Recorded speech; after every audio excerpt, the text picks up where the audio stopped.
대한민국 99%를 위한 편파 방송 나는 꼽살이다.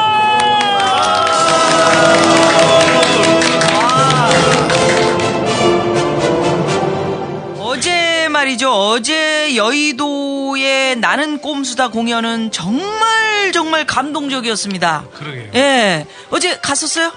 예. 이벌 갔었네. 저는 세금명당 당원들하고 한 100명 같이 갔었던 것 같아요. 아, 인파가 많아서 근데 같이 모여 있을 수가 없더라고요. 그러니까 누나는 어제 그 몸은 박원순 서울시장님 그 행사 있어요. 기후행동 콘서트라고. 예. 거기서 내 진행을 또 선약이 있어서 아하. 몸은 거기 있는데 마음은 여의도에 있는 거라 보니까 사람들 인파가 몰리는데 우리 저 네. 시사돼지 예. 김용민 예. 어? 삼벌이 예. 그때 그 상황을 좀 한번 느껴보게 우리도. 예. 그 당시 뭐 여의도 공원이 뭐 꽉 들어찼다고 해도 과언이 아닐 정도고요.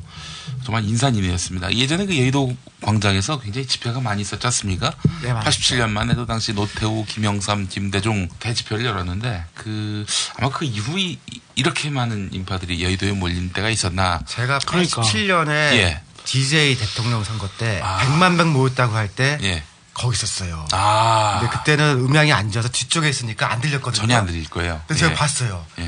할머니들이 쌍가락지 빼더라고 그때. 아. 그래서 듣는 거는 잘 못 들렸지만 네. 진짜 가락지 빼서 갖다 놓는 건 본 적 있었거든요. 이 그게 당시- 100만 명이었어요. 예. 당시에 그 육성 자료를 제가 한번 조사해서 들어본 일이 있는데 와 역시 연설의 달인은 김대중 전 대통령인 것 같아요. 네. 예, 아주 그 문답 형식으로 그렇습니까 안 그렇습니까? 그거 탁탁 자르고요. 그 뒤에서 알아듣기 쉽습니다. 만연체도 아니고 말이죠. 본문도 없고 우리랑 한문으로. 반대로 얘기하네요. 그런데 오늘 이 대회를 보니까 이미 선거는 김대중이가 이겼습니다. 김대중이는 오늘 대회 전까지는 민주 세력의 단위로 보였지만 오늘 대회를 계기로 해서 김대중이는 4,200만 국민의 단위로 봅니다, 여러분.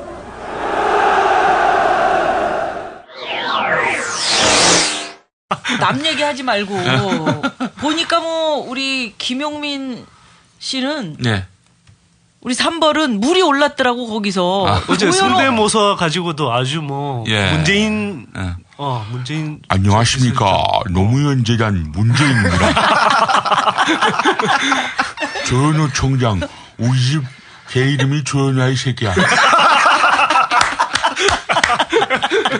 이렇게 물이 올라가지고 난리가 난 거야. 근데 그러게요. 그 경찰들이 그 숫자를 잘못 세는지 경찰 추산하고 어떻게 신문에 나는 숫자하고 틀리더라고. 예, 보니까. 그렇습니다. 경찰 추산이 16,000명이라고 나왔는데요. 주진우 기자가 그 다음날 아침에 경찰한테 전화를 했는데 잘 아는 네. 얼마나 모인 거예요? 경찰 추산은 16,000인데 실제 어때요? 5, 6만 될 겁니다. 그렇게 나오더라고요. 근데 정봉주와 미래권력스 여기서 예. 건축 전문가가 예. 오마이뉴스가 이 전체 네, 그 부감을 사진 진짜 멋있더라고요. 부감 촬영을 했어요. 네. 그걸 갖고 도면화 해가지고 계산을 해봤는데 아주 보수적으로 잡은 게 10만이라는 거예요. 아하. 보수적으로 잡아도. 네, 보수적으로 와. 잡아도. 근데 어제 저희 이제 새벽당 당원 중에 네. 한 7시 40분쯤 이렇게 여의도역에서 막 내렸는데 예. 나오질 못했대요. 여의도역이 하도 밀려갖고. 그리고 아하. 나왔는데 여의도역에서 이렇게 내거리 건너오잖아요. 네. 한 번 건너는데 그냥 막 한 1,000명 이상씩 이렇게 건너가는 것 같은 아하. 느낌이었다는 거예요. 그러니까 이게 바로 민심인데 그렇습니다. 예. 어떤 신문에서는 이걸 캐치를 안 하더라고. 못 하는 건지 안 하는 건지 무시하는 일면에 거죠. 아예 뭐 안 싫은 신문들 많고 오늘 김연아 경향 신문 보고 나 또 감동 먹었잖아요. 그 사진이 정말 멋지던데. 네. 아. 선모 전 기자가 다니던 디모일보 같은 경우에는 16,000명이라고 아예 그 타이틀도 달더라고요. 네. 인생을 헛산 분이야, 그분이. 그 MBC는 보니까 네. 취재 거부가 기사더라고요. 예. 그래서 나는 응. 그 광경을 보면서 네. 내가 사랑하는 그게 바로 김미화의 저주야. 왜? 김미화를 내몬 다음부터는 MBC가 더 이상 과거의 MBC가 아니라. 3위로 나는 내려앉았더라고요. 저주하고 있지 않은데. 축복 안 하고. 네. 그럼 김재철의 저주로 그래, 정정하겠습니다. 정정해 주세요. 김재철의 저주로. 아니 나는 그 여의도의 그 행사를 보면서 뿌듯하기도 하고 야 이렇게 좋은 사람들이 내 주변에 있구나. 내 동생들이구나. 이런 느낌. 그래서 우리 꼽사리 동생들도 언젠가는 우리가 회를 거듭할수록 여의도에서 한번 10만을 모아놓고 이렇게 경제 특강을 할 수 있는 그런 기회가 생겼으면 하는 바람입니다. 이 누나의 바람은. 아니, 오늘 정말 해보면 안 할 거냐고 좋겠죠. 막 그런 사람도 있었는데요. 제가 썰렁탕 끓여 먹을 일 있냐고. 썰렁하긴 해. 이게 일거리 썰렁하긴 하다고. 이하야에 진짜 찬바람 집어놨잖아. 예? 찬바람 제가 이렇게 왜 개구멍 이야기한 거 있었잖아. 지난번에. 그러니까 그 뒤에 아니 편집하시면서 그 찬바람 아예 집어넣었더만. 앞으로도 썰렁하면 찬바람 넣지. 아니 근데 그거 지금도 나오고 있어요 지금. 재밌다는 사람도 있어요. 재밌다는 사람도. 자, 여러분들께 각자 인사를 좀 해야 되는데 일단 1벌. 예, 우석훈입니다. 오늘까지도 학교 얘기할게요. 워낙 좋아하시더라고요. 파리 10대학에서 경제학을 공부했고요. 더 세게 얘기해야지. 보통 C급 경제학자라고 얘기를 하는데요. 파리 요즘- 10대학의 C급 경제학과요. 발음을 똑바로 해주세요. 하여간 경제 전공이었고요. 앞으로도 한 1년간은 경제 분석 계속 하려고 합니다. 좋았어. 2벌. 2벌입니다. 저는 학교 이름 빼고요. 세금혁명당 당수. 뭐 잘났다고 학교 이름을 빼. 한 번 더 해야지. 옆에서 하면 해야지. 2벌 세금혁명당 대표 당수 두목 선대인입니다. 학교 이름 얘기 안 하고? 학교 이름은요. 앞에서 했으면 해야지. 한 번 더. 하바더. 우리 3벌. 네. 김용민. 예, 김용민입니다. 예, 국민대학교 대학원 문화교차학과. 예. 문화교차학과는 뭐야? 이제 어떤 자기가 전공한 학문이 있으면은 거기에 인문학적 성찰, 교양 이런 것들을 결합시키는 일종의 융합 학문이라고 융합. 하겠죠. 예. 초융합은 안 해요? 그 세 개 붙이면 초융합이라고 그러던데. 등록금이 굉장히 비싸집니다. 지금은 그냥 융합, 보통 융합. 그 혼합 아니에요? 혼합. 예. 그리고 저는 여왕벌 김미화 누나입니다. 와! 오늘 주간 꼽사리가 뭐였는지 먼저 좀 쉽게 짚어가면서 참 경제적으로 뉴스가 많았었잖아 지난주. 누가 먼저? 3대 먼저. 2벌이. 제가요. 서울 강남 재건축의 집값이 많이 떨어지니까 이게 박원순 서울시장이 들어서고 나서 이 부동산 억제책을 쓰니까 떨어진다. 그래서 박원순 효과다. 이런 식의 이야기까지 해요. 권도엽 국토해양부 장관은 서울시의 재건축 정책이 자칫 주택 공급을 줄일 수 있다며 박원순 시장의 주택 정책은 친서민 정책이 아니라고 강하게 비판했습니다. 박상호 국토해양부 주택토지실장. 재건축 사업 자체가 굉장히 추진이 어려워집니다. 이렇게 되면 장기적으로 이제 주택 공급도 줄게 되고요. 결국 서민들의 내 집 마련이나 또 전세값 문제 등에도 악영향을 미칠 수가 있습니다. 서울시는 재개발 재건축을 강제로 늦추지 않을 방침이라며 반박했습니다. 김효수 서울시 주택본부장. 재건축이나 재개발 이런 데서도 매입형 임대 아파트가 들어오지 않습니까?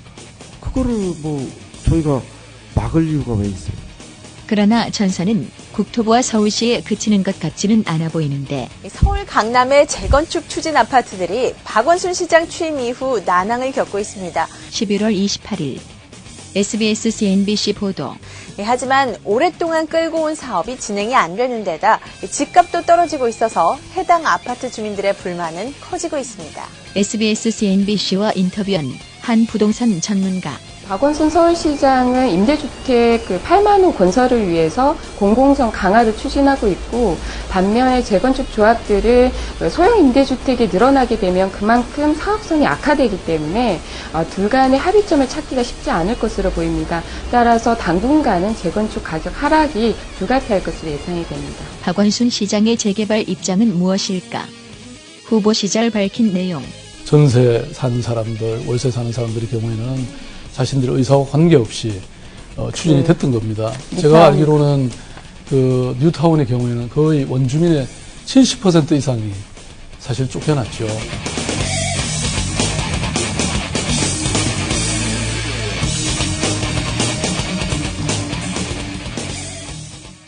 박원순의 저주. 근데 오늘 저주가 뭐죠? 저주 컨셉이야 오늘. 아니 실제로 그렇게 얘기하더라고요. 아니 강남업자들은. 그런데 실제로 시장이 박원순 시장 들어오고 나서 한 게 별 다르게 없어요. 그리고 얼마나 됐다고? 그러니까 한 달 됐거든. 그리고 집값은 5달 전부터 떨어지고 있었어요. 아니 근데 이것들이 진짜 언론이라고 해야 되나 이걸? 아니 5달 전부터 떨어지고 있던 집값을 박원순 시장 들어선 지 한 달 됐다고 박원순 효과 때문에 떨어진다.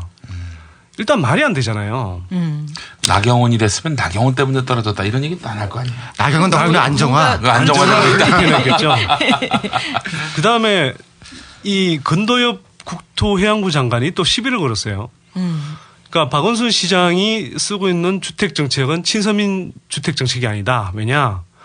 주택 공급을 줄이기 때문에 결국은 서민들이 밖으로 쫓겨나게 된다. 뭐 이런 식의 이제 이야기를 했단 말이에요. 그게 한나라당식 서민은 아파트 정도는 있어줘야 서민이라는 거 아니에요. 기본적으로 공급을 줄이겠다고 했나 박원순? 아니요, 전혀 아니죠. 근데 이제 예를 들어서 재건축 이번에 추진되는 게 있었는데 네.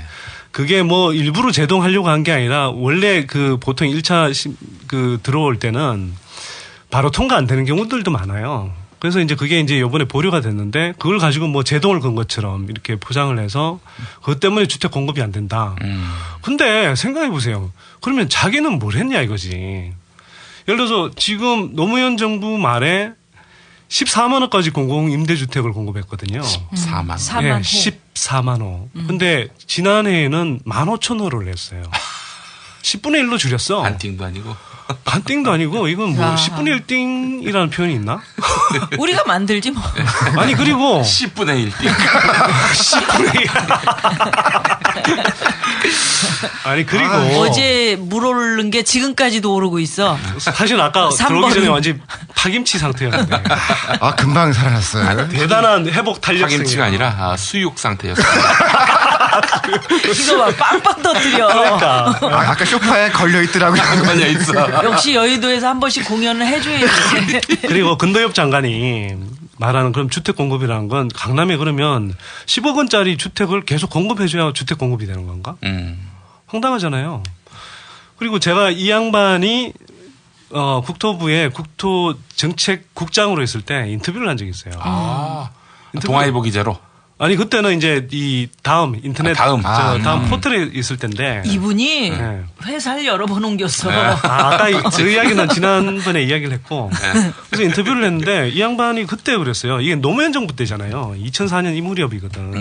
그러니까 그때 가서 이제 아파트 그때 이제 그 공공부문의 아파트 분양가에 대해서 어떻게 생각하십니까? 이렇게 물어봤더니 아무 말도 없이 그냥 위험합니다. 딱 그러시더라고요. 그래서 분양 원가를 공개하면 위험하다. 그래서 근거가 뭡니까? 그러니까 그건 어쨌거나 위험합니다. 이렇게 이야기하는 거예요. 아무런 논리적인 근거도 없이 그냥 위험하대. 묻지도 따지지도 않고. 그래서 제가 다시 물어봤어요. 그러면 건설업체들이 그걸 굉장히 그러니까 싫어하고 또 그렇게 되면 건설업체들이 뭐 여러 가지 이렇게 뭐 이 건설업체들이 밝히고 싶지 않은 것들을 이렇게 드러내야 되는데 그 경우가 되면 위험하다는 거예요. 아니 근데 이게 도대체 정책 당국자가 누구를 위해서 지금 정책을 생각하고 있는 거야 이게. 황당하잖아요. 국토해양부. 그러니까 국토해양부는 저는 이제 건설적 정부라고 생각하죠. 정부부처. 아이고 이 관료 사회가 정말 심각하네요. 거기도 모피아만큼 꽤 부패한 사람들이 잔뜩 계시죠. 근데 그런 사람들이 또 승승장구해서 이명박 정부 와서 지금 장악까지 또 하고 있다니까. 그러니까 좋은 사람들은 벌써 쫓겨났겠죠. 우리가 경제라든지 뭐 국토해양에 대해서 우리가 뭐 그렇게 심각하게 생각했겠어. 그러니까 그런 그 전문가라고 일컬어지는 사람들이 계속 죽지 않고 가는 거지 그냥. 응? 생로병사. 그 노동사. 이런 사건이 있지 않았습니까? 김근태 당시. 네. 계급장 떼고. 계급장. 이 문제였죠? 그렇죠. 분양원가. 네. 저 김근태 장관 성대모사가 국내에서 돼? 유일하게 되고. 와. 아니 진짜 전방이다. 지난주에 그 문재인 이사장 때 가가지고 사모님이 너무 똑같다고. 너무 똑같아. 우리 다시 보고 싶은 코미디라고 있어. 근데 다시 보는 김근태. 네. 안녕하십니까. 똑같다. 김근태입니다. 대통합의 미랄이 되겠습니다. 대단히 감사합니다. 미치겠다. 왜 이렇게 웃겨? 계급장 떼고 붙어봅시다. 네, 저것도 있잖아요. 밟고 가라 김근태. 저 김근태를 밟고 가시기 바랍니다. 대단히 감사합니다. 아니 근데 우리 근태 형님이 아주 좀 상당히 신중하신 분이잖아요. 신중한 게 너무 지나쳐서 너무 뒷북을 치신다 이런 지적을 많이 들어서 심지어 이런 얘기까지 있었습니다. 만약에 그분이 이제 일제강점기 때 만약에 활동하신 분이었다면은 아마 1945년 8월 16일부터 독립운동을 하셨을 것이다. 제가 어떤 단체에 가서 축사 때 섹스 얘기를 한 적이 있었거든요. 예. 이일연구소 우리 소장님. 축사 때 왜 그런 얘기를 해? 이제 아기도 많이 낳고 그러려면 연애도 해야 되고 섹스도 활성화돼야 되고 그 얘기를 했더니 김근태 이 양반께서 에리베이터 절 붙들고서 난 좀 불편했다. 힘들어 하시더라고요. 김근태 씨 그 직접 얘기 나왔어. 듣고 상당히 불편했습니다. 대단히 감사합니다. 그래, 꼭 왜 뒤에 대단히 감사합니다를 왜 붙이는지 모르겠어. 내가 언제 그랬습니까? 대단히 감사합니다. 아니 근데 이제 우리 우석훈 박사님이 아주 중요한 말씀하셨는데 지금 일본의 30대들이 섹스를 안 한다 이런 얘기가 많던데요. 초식남 현상이 벌어진 건데 왜 안 해요? 해이지. 그 좋은 걸? 그러니까 경제적 문제 때문에 그러니까 처음에는 연애를 못 했는데 연애를 하는 욕망 자체가 사라진 사람들이 생긴 거거든요. 왜 욕망이 사라지지? 아까 돈이 없으니까 연애할 돈이 없는 거예요. 그러다 보니까 아예 그런 연애 또 안 하고 싶은 사람들이 등장해서 그걸 초식남이라고 그렇게 부르거든요. 근데 2년 전에 SBS랑 같이 제가 다큐 작업을 했을 때 한국에도 그런 현상이 등장을 했더라고요. 그러니까 말은 부르진 않았는데 지금의 청춘들 그러니까 불쌍하다. 그러니까 아예 연애를 안 하는 정도가 아니고 돈이 생기면 차라리 맛있는 거 먹고 딴 거 하지. 게임하고. 왜 연애를 하나라고. 그러니까 여자한테 몰두하지 않겠다. 돈 들이면서. 근데 그게 진짜 욕망이 없어져 버린 거예요. 그게 그러니까 이제 뭐 아주 적극적으로 안 한다라기보다는 환경이 일단 예를 들어서 연애를 하기조차도 부담스러운 이제 환경인 거죠. 그러니까 돈도 일자리도 없고 소득이 없고 그러니까 연애도 마음대로 못 하는 거고. 자, 자연스럽게 오늘 두 번째 주간꼽사리가 청년 유니온 얘기거든요. 그렇구나. 네, 그 얘기 하기 전에 제 주변 사람들이 저한테 신신당부하더라고요. 뭐라고? 오늘부터 가면은 솔직하게 네 얘기를 해라. 그래, 제가 그게 그랬거든요. 좋아. 솔직하게 얘기하면 재수 없을 거예요. 그랬더니 원래 재수 없었어요. 그래 재수 없으라고. 아니 근데 지금까지는 솔직하게 이야기 안 한 건가요, 그럼? 아니 했는데 더 솔직해져라 이 얘기지. 제가 잘난 척 빼면 시체인데 잘난 척 별로 안 했거든요. 그걸 해야 재수가 없어져서 악역이 생긴다. 그래, 난 착한 천사. 제가 생각보다 우리나라에 만들어서 유행시킨 말들이 여러 개가 있어요. 대표적인 게 탈핵이라는 88만 원 세대가 제일 88만 원 세대. 유명한 거 아닌가요? 그 전에 유행했던 게 탈핵이란 말을 제가 만들었고. 탈핵. 그 전에는 반핵이라고 했는데 2004년도 총선하면서 원내 진출할 때 그 탈핵이 났다. 그때 비슷할 때 만든 말 중에 환경성 질환은 정부에서 갖다 썼는데요. 그전에는 공해병이라고 그랬어요. 그 제가 환경성 질환이라고 이름 붙인 다음에 그것도 유행을 했는데 그런 것 중에 이제 88만 원 세대도 저는 이제 88만 원 세대라고 좀 부르거든요. 좀 팔팔해지라고 이제. 근데 그 책 쓰고 조금 있다가 저는 한국에서도 일본처럼 청년들이 이제 뭔가 비정규직 노동조합을 만들 거다라고 예상했는데 굉장히 금방 만들었어요. 그래서 지금 청년 유니온이라는 단체가 있고, 나중에 이제 20대 다룰 때 좀 길게 다룰 텐데, 그러니까 카페에서 이제 토요 휴무 같은 거 하면은 그 수당 받을 수 있게 최근에 했죠. 근데 여기가 지금까지 노동부에서 등록을 안 해서도 이게 불법 단체 비슷하게 돼 있었어요. 인가가 안 돼 있고.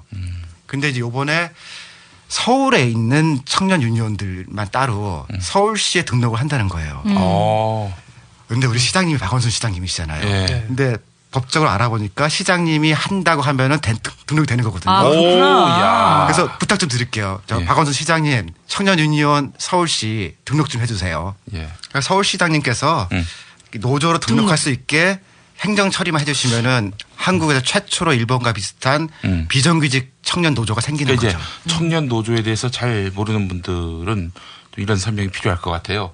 그러니까 노조하면은 어떤 기업이 있고 기업의 그 종업원들이 그 노조를 만들어 가지고 그 노조를 결성하는 파업을 하고. 예.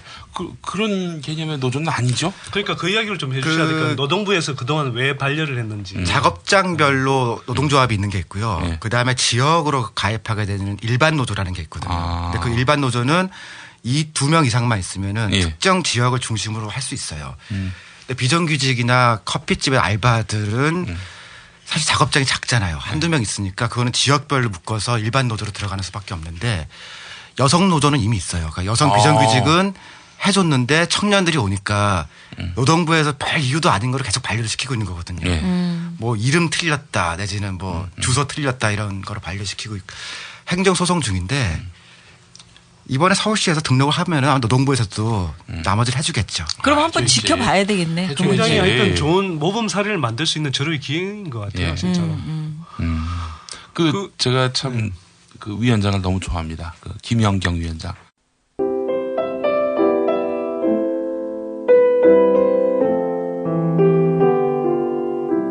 우리나라의 실업운동이라고 하는 것도 청년층을 대상으로 하는 게 거의 없었다고 볼 수가 있을 것 같아요. 그런데 이제 이 경제위기가 닥치고 우리나라의 정책이 청년들을 희생하는 방향으로 가다 보니까 청년 실업이 심각해지고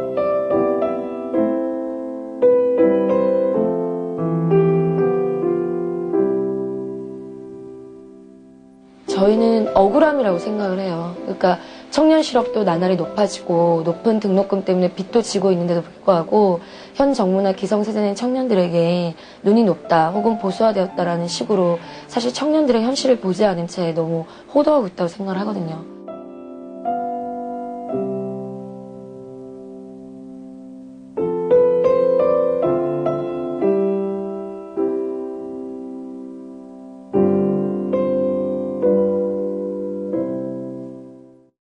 여러 사람이 좋아해요. 네, 정말 나도 만나봤지. 정말 대단한 그런 그 학원 강사 이시기도 하고 원래 청학생 회장도 하시고 저는 잔다르크라고 불러요.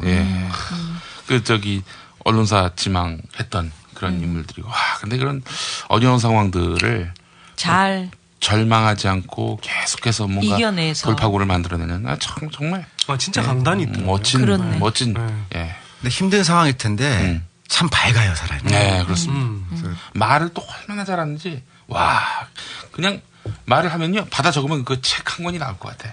지난번에 반값 등록금 외치던 그 대학생들 반값 포차한다고 그래서 내가 위로해주러 용기 주려고 한번 갔었거든. 그때 거기서 청년유니온 그 지금 얘기하는 김영경 위원장 만났는데 당찬 사람이더라고요. 그렇습니다. 그럼요. 제가 기운을 주러 갔다가 맨날 받고 오잖아요. 그래서 이제 꼭 하고 싶었던 말은 당신 같은 사람이 정치를 해야 된다. 다른 사람이 하면 안 된다. 그러니까 이게 사실 뭐 옆으로 새는 이야기일지 모르겠지만 내년에 총선이 있는데 이 젊은 20대, 30대, 심지어는 20대에서조차도 좀 뭐 비례대표로 사실 이 좀 정치권에 진출을 해야 돼요. 그래서 이 젊은 친구들의 목소리 정치적으로 대변을 해야 되거든요. 지금 제가 주장하고 있는 게 지금 1357은 어차피 여성한테 비례대표 주게 돼 있거든요. 근데 그 중에 1번을 20대 여성한테 주면은 여성도 마치지만 20대 지도자를 만들 수 있지 않냐. 굉장히 그런 걸 좀 주장하는 중이에요. 그리고 지금 그 오늘 사실은 종편이 개국을 했단 말이에요. 이것도 굉장히 큰 뉴스지.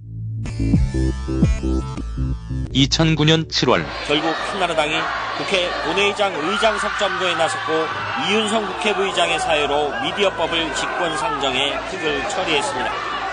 수정안을 가결됐음을 선포합니다.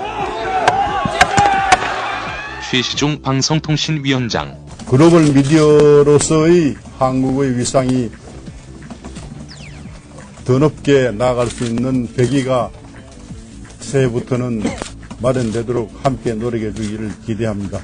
자, 그만. 좀 비켜줘요.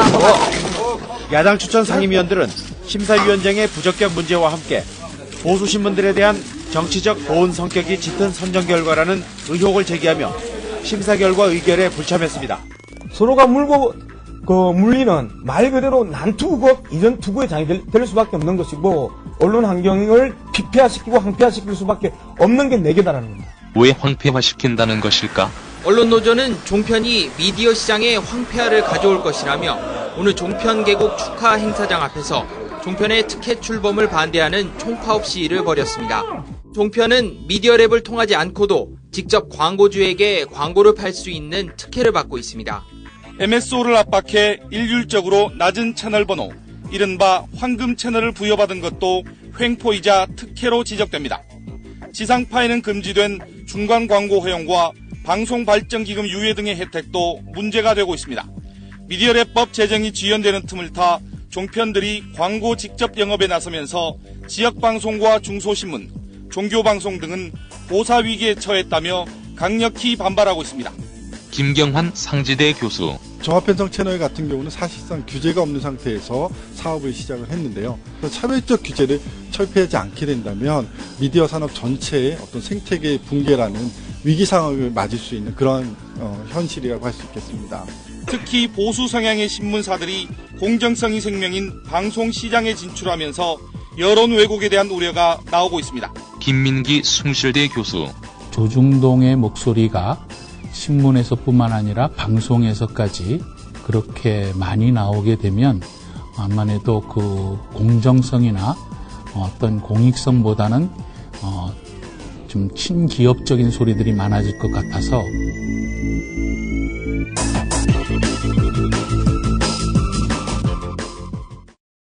뭐 길게 얘기할 건 없고 이런 게 있어요. 그러니까 뭐 돈 얘기 따지는 것들은 좀 천천히 하기로 하고 일단은 너무 많이 만들었잖아요. 4개를 만들어서 하나 정도가 겨우 들어올 수 있을 정도의 하고 싶은 대로 들어왔어요. 근데 제가 이제 중간에 몇 번 얘기를 했는데 잘 이해를 못한 것 같은 게 요즘 TV나 리모컨에 채널 감춤이 다 있거든요. 그러니까 홈쇼핑 안 보고 싶은 사람들은 그거 감춰서 이렇게 하거든요. 근데 할아버지들은 그거 잘 안 쓰나 봐요. 예. 그래서 이 종편은 일단 오늘 채널 감춤으로 많이 들어갔거든요. 예. 근데 이게 풀려나려면은 일단 뭐 김어준 총수쯤 되는 사람이 아, 종편도 괜찮다라고 얘기를 해야 감춤 채널에서 풀려나올 거 아니에요. 근데 지금 그 받은 채널이 황금 채널이라고 얘기하는데 아니 아무리 황금 채널이라도 감춰버리면은 그러니까 오늘 트위터 온 거 중에 보니까 연말 연시에 부모님들한테 보일러만 놔드리지 말고 정편 채널을 감춰드리자. 그런 제안이 왔더라고. 예전에 우리 옛날 텔레비전 보면은 이렇게 돌리는 거 있잖아요. 다이알 같은 거. 로타리 방식. 네, 로타리 방식. 그러면은 이 사실은 황금 채널의 의미가 있는 건데 요즘 다 리모컨 아닙니까? 그 제가 또 이 시점에 잘난 척. 그 며칠 전에 그 언론 노조에서 하는 그 토론회에 갔었거든요. 가서 이제 그때는 조금 길게 얘기를 했었는데 결국 종편의 적은 리모컨이다라고 그 얘기를 제가 하고 왔는데 언론 노조 사람들이 마침 이제 짧게 할 얘기가 그것밖에 없었나 봐요. 그래서 오늘 하루 종일 그 약간 채널 감춤이 오늘 키워드였죠. 채널 감춤 뭐 좋은데 사실 광고를 직접 판매를 해서 직접 사들이고 또 광고사에 속해 있고 또 그러면서 뉴스를 오래 편성하고 그 뉴스 안에서 어떻게 상대방 광고를 사는 사람들을 깔 수가 있느냐. 그게 문제라니까. 미디어 랩이라는 제도인데 랩이 또 이 시점에서 그 레이버터리라고 하는 실험실로 아시는 분들이 있는데 그게 아니고 리프레젠테티브라고 하는 그러니까 미디어 대변 내지는 대행사 같은 개념이거든요. 아, 난 그거였군요. 그 음식할 때 뒤집어 씌우는 거. 주로 김용민은 랩이 아니고 R로 시작합니다. 예. 근데 그건 제도적으로 미디어 랩이라는 이제 지금까지 있는 그 법안을 정식으로 만들어서 하면 되는 거거든요. 근데 지금 한나라당이 국회를 안 돌리잖아요. 그래서 아마 내년 총선에 이기는 걸 전제로 하면은 그때 미디어 랩법을 이제 움직이면 그때는 이제 해결이 되는데 올해 12월부터 내년 4월까지는 이제 깡패들의 전성시대가 한번 열리는 거죠. 기업들 삥 뜯는. 뭐 그렇죠. 지금 사실 뭐 시작한 것도 그런 식으로 많이 시작했고 뭐 일부 종편 같은 경우는 사실 자본금 납입을 막판까지 못 하다가 겨우겨우 채웠잖아요. 그 과정에서 사실 이제 굉장히 무리하게 그렇죠. 그다음에 이제 뭐 KT 같은 데는 아예 이제 뭐 사실상 아직 뭐 공기업 같은 성격이 있으니까 거기 이제 뭐 80몇 억 전체적으로 80몇 억을 내놨죠. 예. 그런 식으로 가기도 했고. 그러니까 이제 좀 설명을 드리면은 그동안에 이제 방송 광고라고 하는 것이 각 기업들이 이 한국방송광고공사라는 곳에다가 이제 다 맡깁니다. 광고 물량을. 그러면 방송광고공사가 예를 들어서 MBC 한 100%를 보내라. 이게 기업들이 얘기하면은 나눠주는 거지. 90%를 MBC에다 주고 나머지 10 갖고 뭐 지역 방송이라든지 종교 방송 이런 데다 분배를 해주는 거죠. 그래서 재밌는 현상은 뭐였냐면 옛날에 MBC PD 수첩에서 삼성을 까는 그런 기획이 있었는데 그 방송 광고에 삼성 광고가 있었어요. 이게 대행이 하니까 뭐 상관없이 그게 무슨 순기능이 있냐면은 그러니까 직접 영업을 하게 되면은 방송사가 기업을 상대로 해서 광고 주십시오 이러는 건데 이렇게 될 경우 그 기업에게 불리한 기사를 그러니까 현대든 삼성이든 어떻게 그 나쁜 기사를 뉴스에 쓰죠. 예를 들어서 비리를 저질렀다. 그거 어떻게 뉴스에서 다룰 거냐. 그러니까 사실은 이 많은 분들이 이렇게 신문을 예전부터 이렇게 쭉 보셨으면 이 2000년대 들어오면서 이렇게 달라진 현상 중에 하나가 뭐냐면 신문에서 기본적으로 삼성인이 특히 삼성 까는 기사가 없어졌어요. 실제로 제가 이 동아일보 있으면서도 삼성 기사들이 여러 번 축소가 됐거든요. 심지어는 제가 한번 직접 경험한 것도 있죠. 그러니까 예를 들면 99년에 참여연대에서 그 삼성 이재용이 이제 그 편법 상속 문제 처음 제기했을 때 그때 제가 사실 특종할 수도 있었는데 기사를 사회부 기자라서 이제 그때 이제 그때는 뭐 여러 가지 복잡한 뭐 그런 경제 용어라든지 이런 것도 잘 몰랐어요. 그래서 내가 그냥 미리 좀 안 쓸 테니 며칠간 스터디나 좀 하자. 그래서 준비를 해갖고 이제 제가 발제를 많이 했죠. 그래서 사회면 톱, 그 다음에 사회면 박스까지 잡혔었다고요. 마감 1시간 전까지. 열심히 써서 보냈어요. 제초까지 당하면서 했다고. 빨리 안 그래서 이제 기분 좋게 들어갔죠. 뭐 보람찬 이러면서. 그래서 아니 기자들은 그게 진짜 사회면 특히 사회부 기자가 사회면 톱 쓰면 그거 사실 굉장히 기분 좋은 거거든요. 그래서 기대감이 잔뜩 부풀어서 들어갔는데 웬걸 한 줄도 안 나더라고요. 한 줄. 한 줄도? 네, 제 기사가. 그리고 일면에 기사가 실렸는데 뭐냐 하면 국세청 발로 그냥 국세청 출입 기자가 쓰는데 국세청 발이 아니고요. 이거는 삼성의 대변지 같은 톤으로 썼어. 삼성 주장을 쫙 쓴 다음에 참여연대는 이렇게 주장했다. 뭐 이런 식으로 한 2줄 정도 걸쳐놓은 삼성 보도자료 갖다 베꼈네. 그럼. 거의 뭐 아니 이거 한 줄도 안 그러니까 나더니 문제 제기 내용은 거의 없어져 버린 거죠. 그런 식의 이제 이 사례들이 많아요. 근데 이게 한두 번 일어나는 게 아니고요. 제가 이 동아일보 경험만 이야기하다 보니 동아일보만 이야기하게 되는데 중앙일보는 사실 뭐 다 아시잖아요. 삼성신문이고. 쓸 생각을 안 하지 거기는. 네. 그다음에 사실 동아일보 같은 경우는 특히 이제 그 삼남인 그 김재열 씨가 삼성그룹의 이 사위거든요. 지금 제일모직 사장이고. 그러니까. 굉장히 이제 하여튼 뭐 잘 나가는. 그러면 삼성은 신문사와 방송사를 몇 개를 가지고 있는 거야? 실제로 종편이 되면 지금도 뭐 CJ 계열에서 이제 그 미디어를 굉장히 많이 장악하고 있잖아요. 엔터테인먼트 쪽. 근데 실제로는 정편되면 뭐 중앙방송 JTBC. 그다음에 동아도 굉장히 우호적이거든요, 사실 이미. 그리고 뭐 조선은 이제 그러니까 광고를 따기 위해서 뭐 일정하게 이제 긴장 관계를 가질 때도 있지만 기본적으로는 어쨌든 삼성에 대해서 이제 굉장히 우호적이죠, 조선도. 그러면 매경은 뭐 빤한 거고. 사실은 다 어떻게 보면 조정동 방송이라고 하는데 한편으로는 재벌 방송일 수도 있어요. 사실 한겨레 경향이라고 삼성과 척지는 게 부담이 안 되는 게 아닙니다. 예. 거기도 뭐 광고 필요하겠죠. 예. 그래서 일전에 그런 일이 있었잖아요. 한 2년 동안 그 광고가 안 나왔었어요. 그러다가 이제 어느 날 삼성에서 광고를 줄 것이다 이런 소문이 막 파다했을 무렵에 김상봉 교수가 삼성 비판하는 칼럼을 경향신문에 경향신문이 데스크가 이걸 누락시켜버린 거예요. 아예 빼버렸어. 사과하고 막 그랬다. 그렇죠. 기자들이 들고 일어나고 그러니까 일면에다가 사고로 회사 광고로 우리가 삼성 광고 받으려고 칼럼을 뺐다. 눈물 난다. 근데 그건 진짜 그는 정말 쪽팔린 일인데 그래도 사과하는 용기가 그렇죠. 있잖아요. 염치를 하는 거예요. 경향신문이. 기본적인 염치는 사과할 있는 거지. 줄 아는 사람은 진정한 용기가 있는 거죠. 그 용기지. 종편의 문제는 역시 뭐냐면은 국민들에게 사랑을 받으면서 탄생하지 못했다는 거.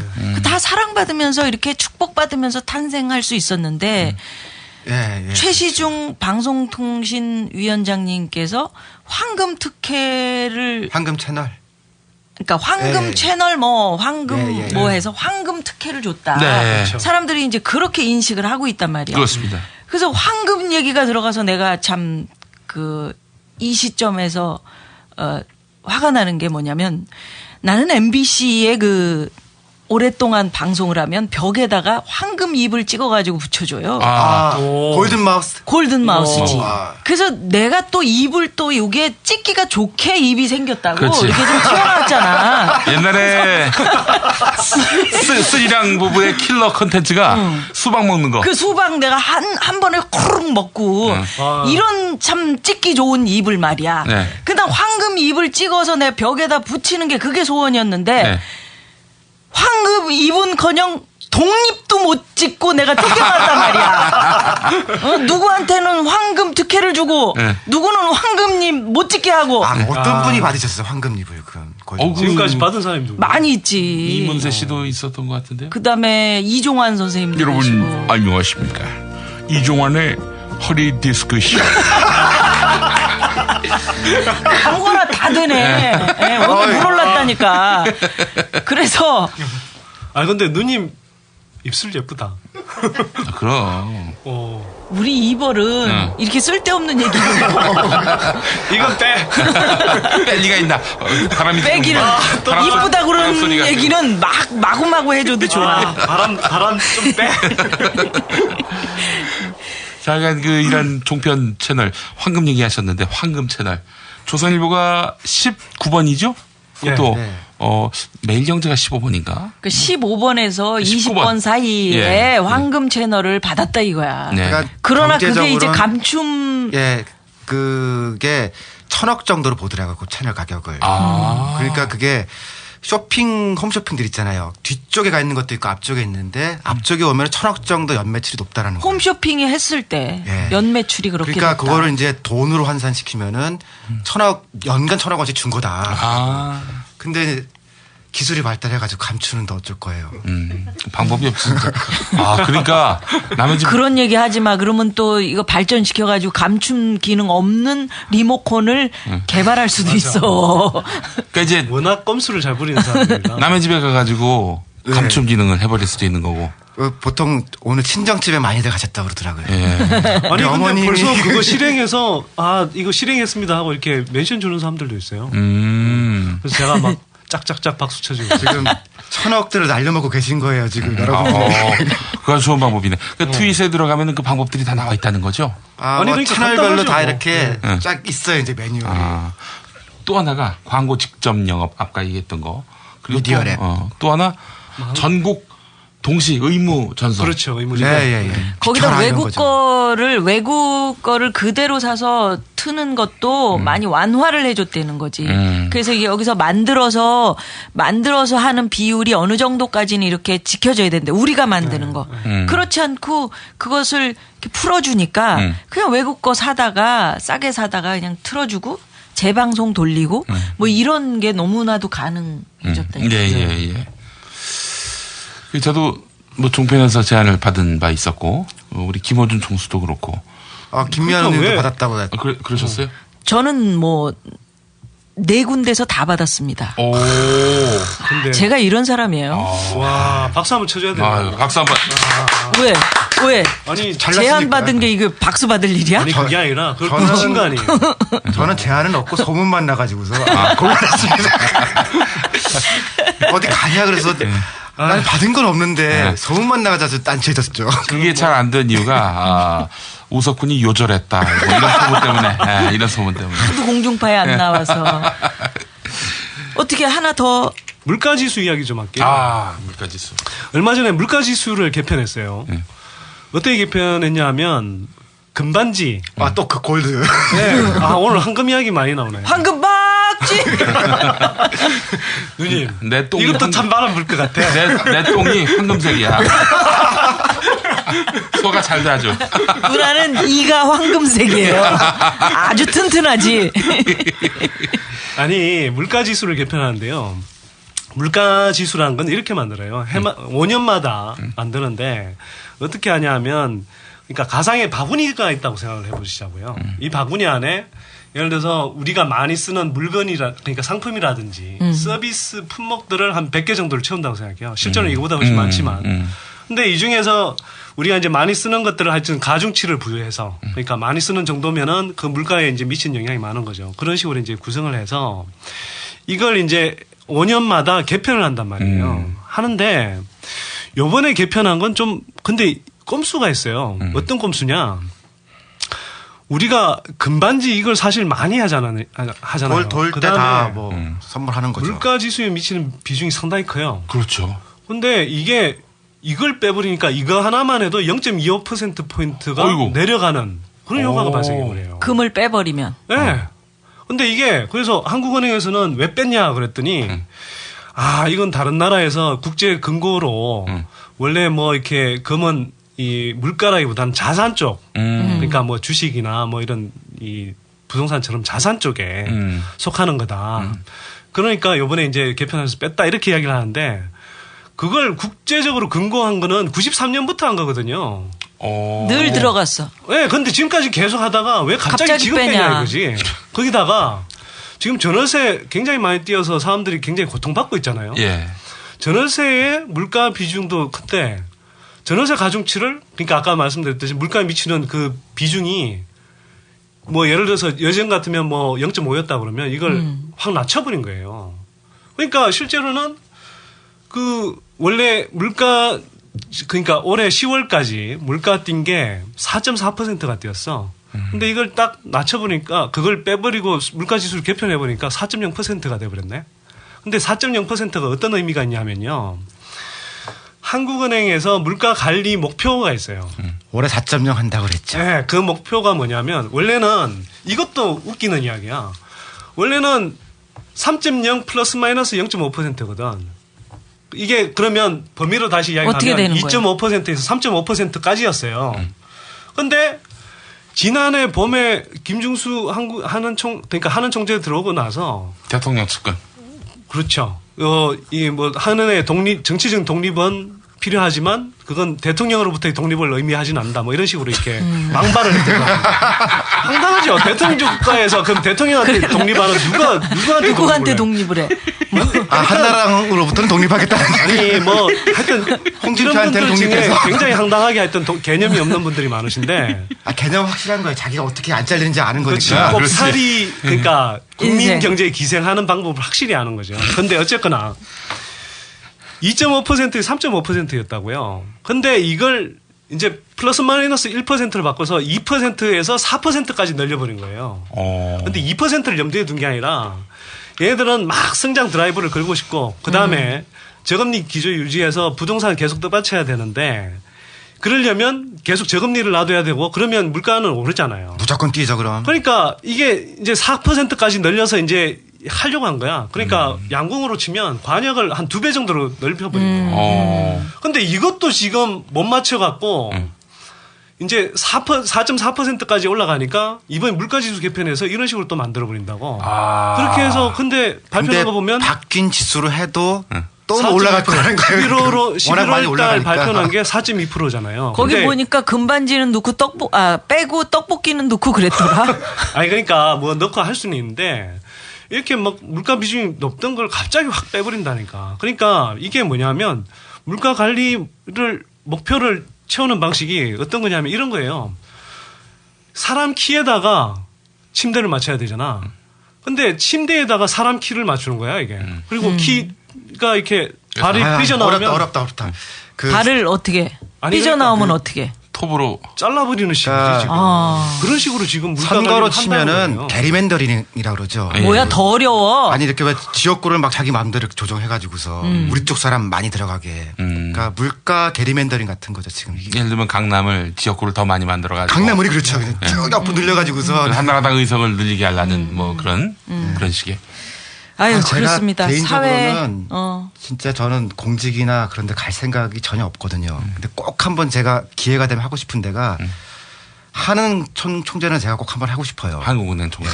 왜 그러냐면은 잘할 자신은 없는데 제가 남의 얘기는 안 듣거든요. 죽어라고 안 들으니까 물가 관리는 잘할 거예요, 제가. 저도 공직에 대한 꿈은 없습니다만은 맡긴다면은 KBS 사장 한번. 제발 좀 해라. 네. 그래서 누나를 써. 네, 그러니까. 공정하게 할지는 모르겠는데 웃기긴 할 거예요, KBS가. 네, KBS. 왜 KBS 사장이 되고 싶어? 1TV는 보수 채널. 우파 채널. 2TV는 좌파 채널 만들어가지고 좌파 보도본부, 우파 보도본부 만들어가지고 이거야말로 진정한 공정이 아닌가. 3번은 보수용 책도 썼잖아요. 사실 보도 얘기를 해서 그런데 내가 예전에 동아일보하고 한번 다툰 적이 있어요. 그렇죠. 뭐냐면은 노란옷.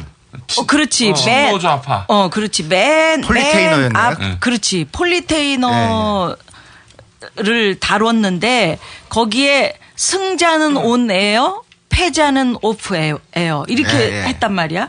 그러면서 사진을 칼라로 반 페이지를 놓는데 뭐냐면 승자는 윤도현과 나 사진이 패자는 김은국하고 그다음에 내 후배 심현섭 이렇게 놓았다고. 그러면서 나에 대해서 설명이 뭐였냐면은 그 효순이 미선이 왜 미군 장갑차에 깔려서 목숨 잃었을 때 내가 소파 규정을 이거 제대로 해야 된다. 부모님이 용서해도 용서하고 죄를 줘도 죄를 줘야 되는데 이게 왜 우리나라에서 벌어진 일인데 미국에서밖에 그 병사들이 아무런 얘기 없이 그냥 미국으로 떠났잖아.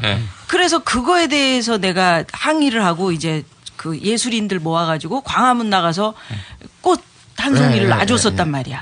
촛불 시위. 아니 뇌가 달렸다면 당연히 해야 될 행동이자 발언인데. 근데 그때 누가 나왔었냐면은 감독들의 삭발식이 있었어요. 문화예술인들 모으고 그래가지고 낮이었었는데 거기 기자들이 진짜 한 몇백 명이 온 것 같아. 삭발식 하는데.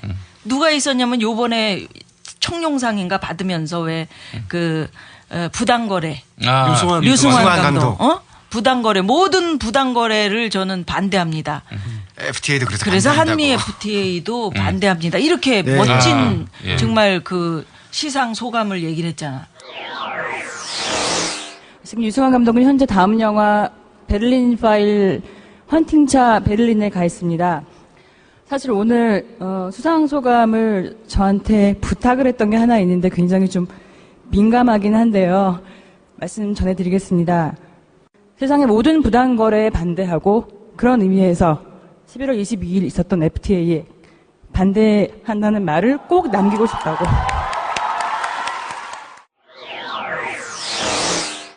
청룡영화제는 조선일보 주최인데. 그런데 거기서 그렇게 얘기할지 몰랐지. 근데 그 류승환 감독하고 한 감독이 삭발식을 하기로 했어. 그래가지고 거기서 연예인들이 쭉 서가지고 국화꽃을 하얀 국화꽃을 들고 뒤에서 이제 우린 처음으로 삭발식을 해보잖아. 그런 거를 한 번도 경험 못 해봤으니까. 이제 머리 깎는 미용실에 계신 분이 한 분 오셨고. 바리깡. 그래서 이제 우리가 이제 뒤에 서서 저들의 9시 뉴스도 왔었어. KBS 9시 뉴스가.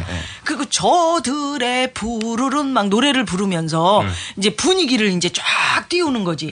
근데 그 기자들이 뭐라고 했냐면 저희가 한꺼번에 찍을 수 있게 두 분을 그 머리를 함께 깎아주십시오 이렇게 한 거야. 함께 밀어주십시오. 동시에. 투샷. 근데 그 의자에 딱 앉으면서 태극기를 두르더라고. 난 태극기를 두르는지도 몰랐어. 대형 태극기를 딱 둘러주는데 이제 한 분이 딱 오신 거야. 두 분이 와야 되는데 머리 깎는 사람이. 근데 이분이 주저주저 하더니 기자들 너무 많으니까 바리깡이 하나입니다. 너무 떨리고 바리깡은 하나고 이걸 두 분을 같이 깎아달라고 그러니까 어떡하나. 양손으로 할 수 없고 바리깡이 하나입니다. 이렇게 소리를 지른 거야. 손이 모자르네 진짜. 그래서 이제 할 수 없이 그러면 한 분 한 분씩 깎아주십시오. 그래서 대형 태극기를 두르고 이제 첫 번째 있는 감독이 머리를 밀고 두 번째가 류승환 감독이었어요. 근데 류승환 감독이 내 앞에 앉아 있었고 이제 첫 번째 분은 내가 기억이 안 나. 근데 이분이 이제 바리깡으로 쭉 미는 거야. 그러면서 우리가 뒤에서 이제 저들의 노래 계속 불러주고 바리깡으로 미는데 그분도 처음 해본 거야. 이 데모 현장에 나와서 이렇게 시위하는 데 나와서 삭발을 한 게. 그런 시선 속에서. 그리고 막 뉴스가 오니까. 바리깡으로 원래 그렇게 밀면 안 되고 처음에 가위로 좀 잘라놓고 머리가 길었으면 그리고 이제 바리깡으로 밀어야 되는데 이분이 처음 분을 막 긴장해갖고 바리깡으로 쭉쭉 밀었어. 그래서 이제 됐다? 근데 이분이 내 쪽으로 걸어오는데 막 바리깡을 흔들면서 걸어오는 거야. 그래서 이상하다 그랬는데 류승환 감독이 이제 눈 감고 딱 이제 멋지게 딱 앉아 있는데 여기 뒤에 바리깡을 딱 대잖아. 근데 나는 뒤에 서 있었으니까 바리깡 대는 게 보이지. 딱 대면서 올리는데 이게 찢긴 거야, 머리가. 이제 바리깡에 이제 처음에 머리가 엉겨가지고. 아픈 표시도 못하고. 찢겨가지고. 앞에 사진 막 찍고 있는데 뒤에선 이게 찢겨가지고 올라가는 거야. 이게. 근데 문제는 뉴스에서 나와서 찍고 있는데 그 모습이 보이는데 웃을 수가 없는 거라. 혀를 깨물고 내가 이렇게 노래를 했다니까. 진짜. 그 삼보일배 때도 힘들었습니다. 활동가들이 삭발했었는데 그때는 실력사라는 그 여주 실력사에 그 주지 스님이신 세영 스님이 밀어주셨거든요. 스님한테 부탁하면 잘 깎아주세요. 저 전문이에요.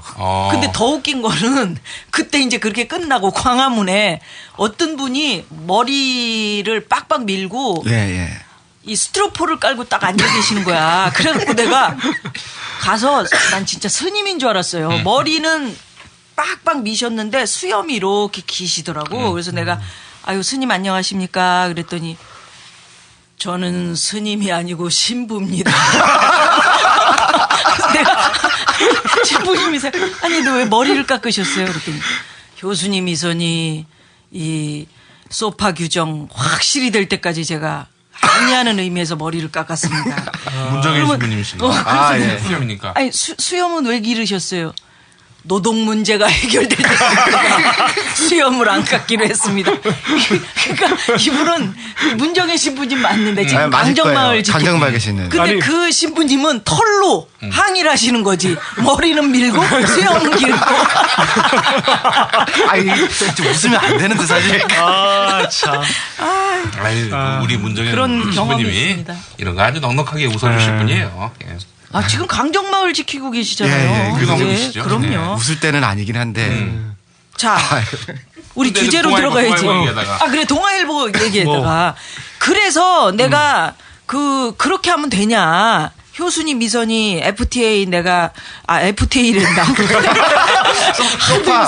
하도 요새 FTA라.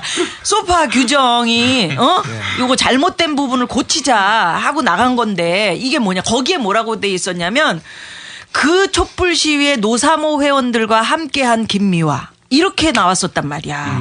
그래서 내가 거기에 무슨 노사모 회원이 있었냐. 나는 노무현 대통령하고 관련이 없다. 내가 사회를 본 적은 있다. 방송에서. SBS에서는 방송 녹화를 했었고 그다음에 MBC 그러니까 YTN에서 보도를 하는 인터넷 기자와의 대화에 내가 사회를 봤었지. 임기 1년 남겨놓고. 근데 내가 효수진 미선이 거기 촛불 집회하는데 노사모 회원들과 내가 무슨 같이 했냐. 내가 그랬더니 그 기자가 뭐라 그런 줄 알아? 김미화 선생님 잘 읽어보세요. 제가 언제 김 선생님을 노사모라고 했습니까?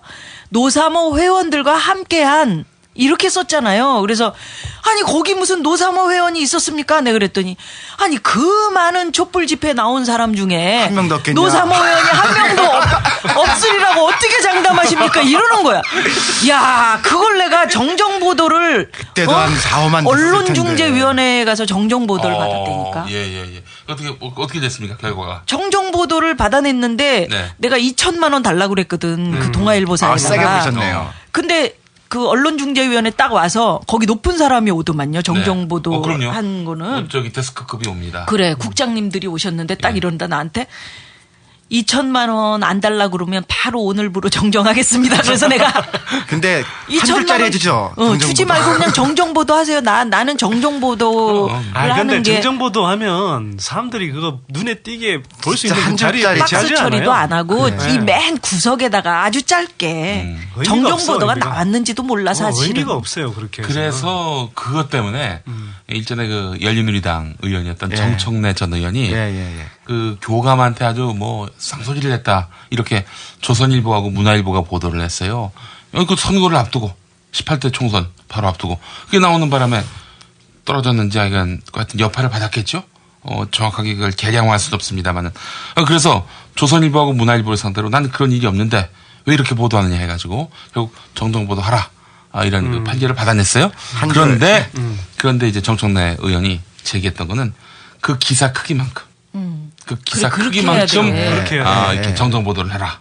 근데 그게 나왔는지는 모르겠어요. 하여간 그 기사 크기만큼 나왔으면 아마 우리가 봤을 텐데 그렇게 안 나왔을 거야. 나 같은 경우는 뭐 반 페이지가 나왔는데 그럼 반 페이지를 정정 보도를 해야지. 그렇지. 반성문 반 페이지 쓰려면은 진짜 힘들 텐데. 아니 그래서 이제 참 한국 언론이 굉장히 문제가 많은 것 중에 하나가 뭐냐면 연합뉴스 기사를 사실은 그냥 100개예요, 사실은. 우라카이라고 합니다. 우라카이라고. 전문용어로 우라카이. 일본 말이네. 진짜 어려운 얘기 나왔네. 근데 우라카이 어려워. 사실은 완전 다 표절이죠. 그래서 이렇게 우리가 거의 비슷한 톤의 기사 이런 것들이 이제 계속 각 신문에 같이 실리고 이런 것들이 사실은 그런 간행들 때문에 그런데 이건 사실 웬만한 언론 선진국에서는 다 그냥 표절로 생각을 하거든요. 예를 들면 뉴욕타임스 같은 경우는 그런 식으로 일부 다른 언론사의 기사나 그런 것들을 인용 없이 그냥 이렇게 표절한 경우는 그런 경우가 있었어요. 몇 년 전에.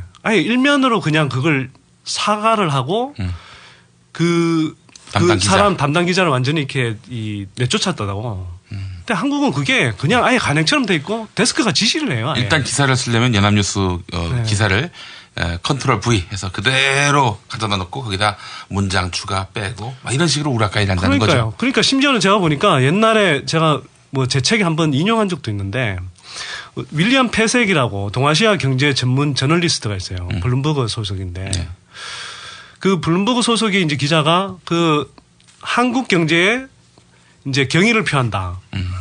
Hats off to 뭐 Korean officials in 뭐 코리안 오피셜 CT에 그냥 CT. 빼고 하여튼 우리말로 합시다. 이건 편집하시고요. 하여튼 그래서 리가 있나? 그렇게 했는데 편집하래. 제목만대로. 거기가 제일 재밌다는 거예요. 영어 할 때가. 제목은 그렇게 돼 있지만 실제 내용이 뭐냐면 굉장히 비아냥거리는 투였어요.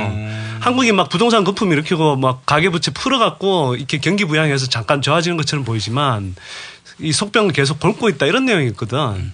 근데 그걸 연합뉴스에서 처음에 굉장히 막 찬양적인 것처럼 써버렸어요. 그 사람이 한국을 찬양한 것처럼. 네. 그랬더니 각 동아신문에서 그걸 조중동에서 다 받아쓰고 문화일보까지 받아쓰고 그 다음에는 여기서 끝난 게 아니라 기획재정부가 그 기사를 가지고 사실은 자기네들 욕하는 건데 그걸 가지고 외국에서도 이렇게 한국 경제 운영하는 걸 찬양하고 있다. 그 다음에 또 한나라당에서 나섰어요. 그 다음 날은 또 뭐 당장하면서 우리가 이렇게 여당 돼서 잘하고 있다라는 식으로 이렇게 하고 있다고. 얼마나 한심하냐고 이렇게 한번 생각해보면. 누나가 자랑을 좀 한번 하자면 지금 여기 있는 우리 1벌, 2벌, 3벌들은 각하를 만나본 적 있어? 있어요. 있구나. 언제? 인터뷰도 했다니까. 각하랑? 이것도 나중에 이야기 한번 해야 되는데. 다음 일 때 아니면 동아일보일 때? 다음에 있을 때. 저는 뭐 그리고 대통령 됐을 때? 시장 시절에. 에이. 근데 그 사연도 재밌어요. 시절은 아니지. 그 사연도 나중에 내가 이야기할게. 재밌어요. 나는 대통령 됐을 때 그 당선자 시절에 각하와 맥주를 마신 사이야. 알았어. 진짜? 잘났어. 연벌. 그 얘기가 아까 얘기했던 장모님이 술을 마셔?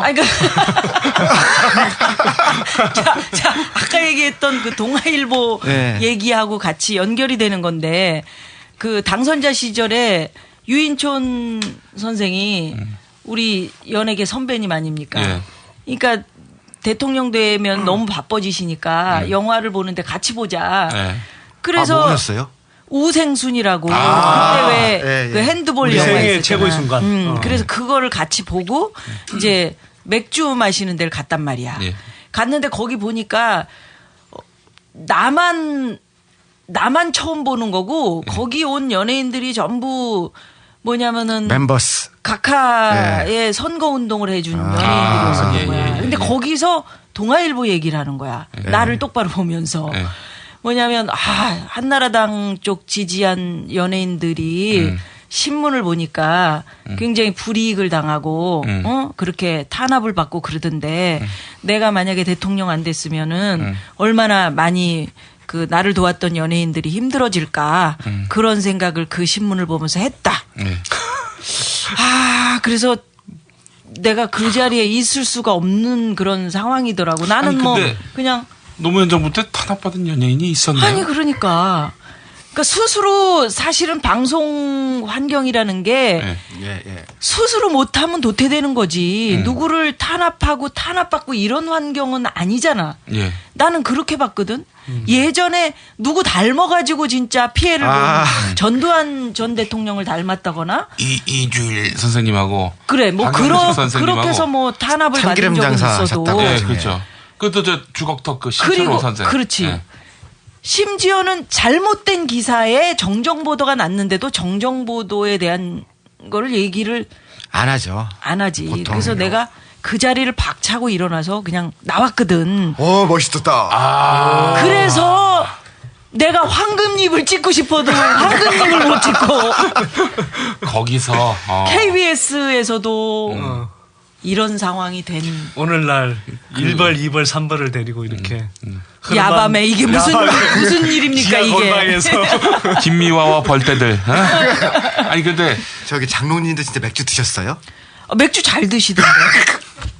원래 안 드시는 거 아니에요? 술 좋아하신다고 그러던데. 네. 뭐 술 잘 먹는 걸 알고 있지만 장로 된 다음엔 안 먹었다는. 사실은 뒤에서 다 드시긴 하시지만 어떤 분은 또 자리에서 그렇지.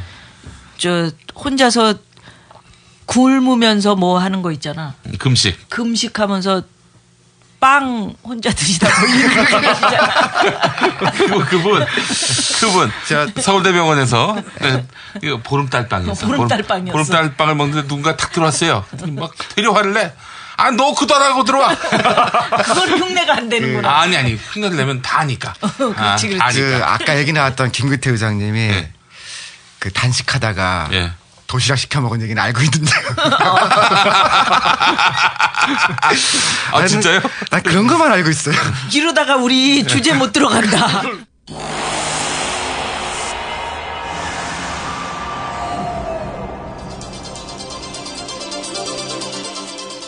(24시간이) 황금 시간대에 보내드리는 나는 꼽살이다.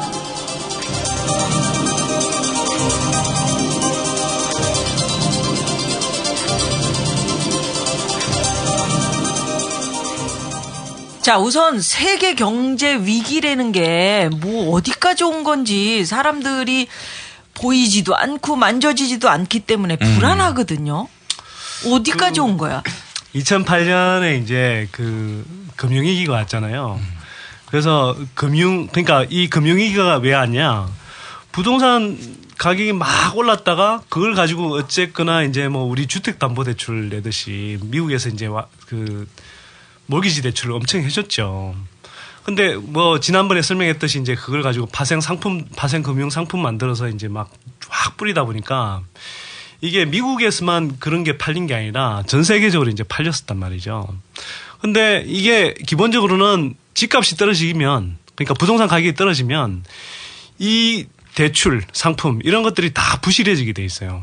이와 연관돼 있는 뭐 파생 금융 상품도 다 부실해지게 돼 있는 거죠. 거기다 보험까지. 그렇죠. 그럼 그 파생 상품에도 보험을 들거든요. 그러니까 보험사들까지 이제 같이 위험해지니까 금융이 전체적으로 불안해지게 되는 불안해지는 거죠. 그래서 이제 그게 와장창 무너진 게 2008년이었고 그 정점이 이제 리만 브라더스. 글로벌 금융위기. 그렇죠. 그래서 이제 그게 꺼지면서 이게 금융위기에서 시작이 됐지만 이게 금융이 확 위축되면서 이제 기본적으로 시장 경제라는 것은 이 돈을 빌려주는 시스템이잖아요. 예. 돈을 빌려줘서 그 돈을 가지고 사실 이제 이 경제 활동, 이자로. 경제가 굴러가는 건데 이게 이른바 신용 경색 현상이 벌어지면서 돈이 다 막혀버린 거야.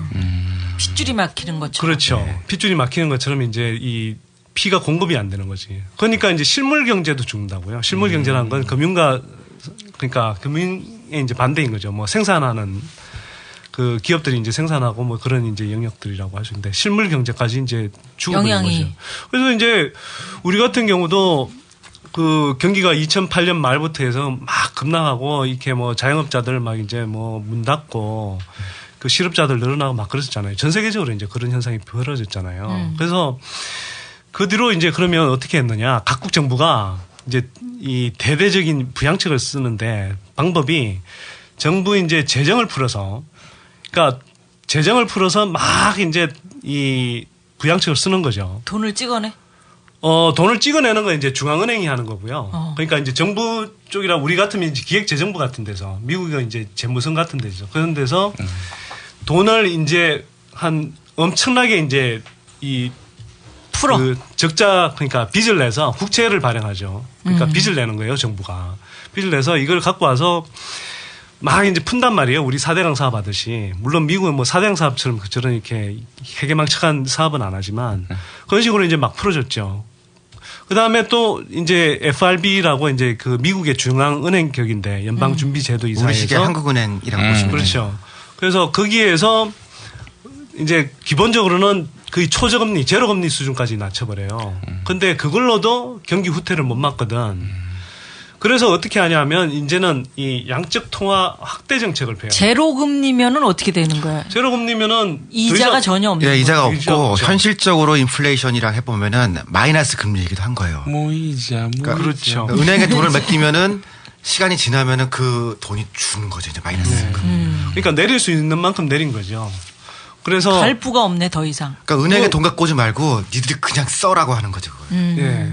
뭐 마이너스 이율 이야기까지도 심지어 나오곤 그랬는데 현실적으로는 뭐 사실 아직은 뭐 실행된 적이 없고요. 그래서 제로 금리까지 갔고 그다음에 또 하나 한 게 뭐냐면 이제는 윤전기를 막 돌려요. 그러니까 신문 인쇄하듯이 돈을 막 찍어내. 그걸 가지고 이제 헬리콥터에서 뿌리듯이 막 이제 시장에다가 쫙 푸는 거죠. 그렇게 해서 겨우 이제 경기 이렇게 실물 경기가 가라앉는 걸 이제 막아놨다고요. 그래서 이제 사실은 어떻게 보면 뭐 이른바 이제 대공황 이후에 이제 가장 큰 경제 위기를 막았다 성공적으로. 뭐 이제 이런 이야기를 하는데. 근데 이게 그렇죠. 건. 지금 이거는 근데 이제 위기를 구조적으로 해소했다라기보다는 막아놓은 것 또는 지연시켜 놓은 것 이것에 좀 아직은 가까운 거죠. 그래서 우리식 표현들 하면은. 기업이 뭔가 잘못해서 투자 잘못한 거 아니에요. 그러니까 뭐 땅 투기를 잘못했든지 뭐 집을 잘못 지었든지. 그래서 기업의 위기를 정부가 막아준 거거든요. 근데 2, 3년 지나고 나니까 정부의 위기가 온 거예요. 지금의 위기. 그렇죠. 그러니까 민간의 가계부채라든지 기업들이 다 해결해 주다 보니까 민간의 부채들이 자기 쓰잖아요. 그걸 이제 정부가 돈을 막 투입해서 공적 자금도 넣어주고 그다음에 이제 민간의 그 가계부채 같은 것도 일정하게 이제 뭐 대출금리 낮춰준다든지 해서 이렇게 해소를 해줬다고요. 그다음에 이제 경기 침체 가라앉는 걸 이제 돈 풀어서 막 이제 해줬죠.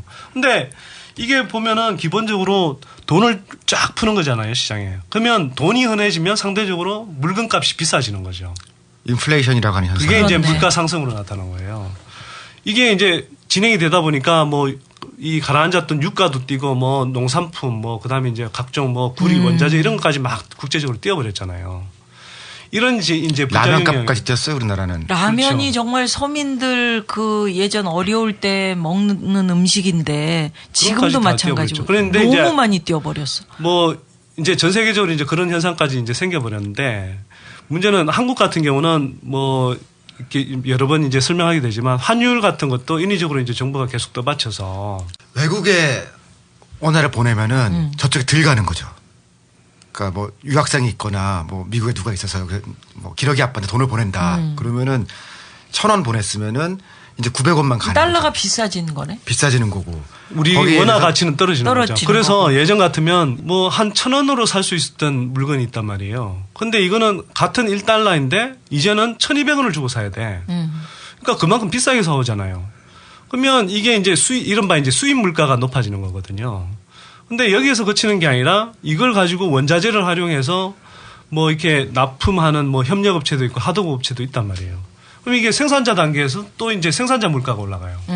그리고 이게 이제 최종 소비재가 만들어져서 시장에 나갔을 때는 소비자 물가가 올라가는 현상이 생기는 거죠. 미국은 지금 일단 그렇게 해서 왔어요. 근데 이게 이제 다시 민간 부채를 정부 부채로 이제 이전을 했는데 이게 정부 부채도 한도가 있을 거 아니에요. 그래서 지난해 이제 그 여름 전에 공화당하고 민주당하고 이제 격돌을 한 거죠.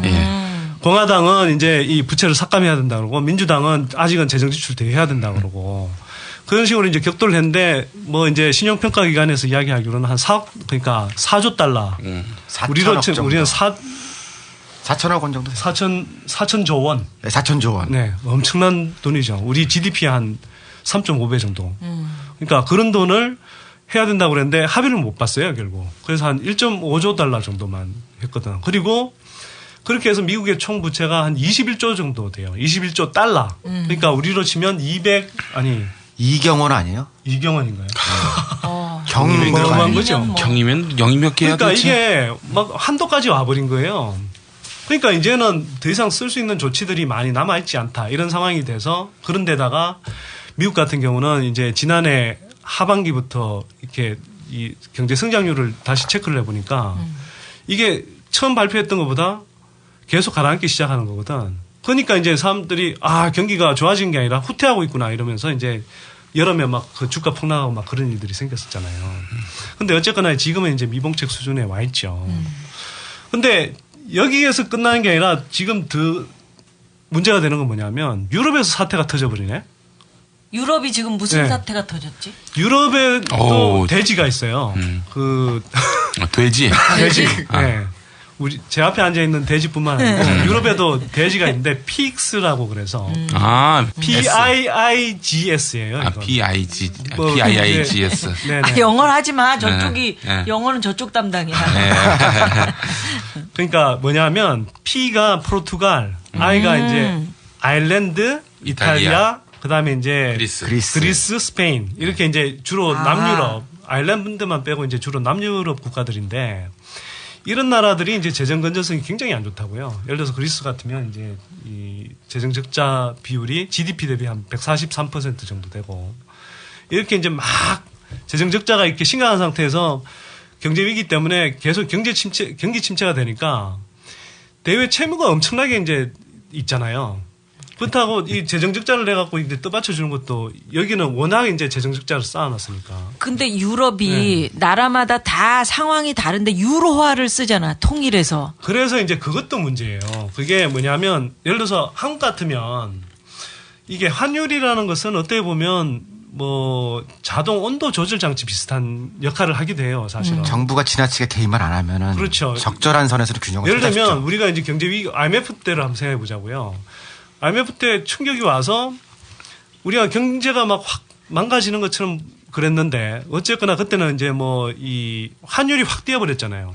환율이 확 뛰면 제가 지난번에도 한번 말씀을 드렸는데 이게 이제 기본적으로는 수출 대기업 입장에서는 굉장히 좋다고요. 그러니까 1억 달러치를 수출해도 예전 같으면 뭐 1,000억 원밖에 계산이 안 돼. 이게 뭐 1,200억이 되고 이런 식으로 되니까 사실 이제 수출 흑자가 생기고 그래서 이제 경기 회복에 도움이 되는 거거든요.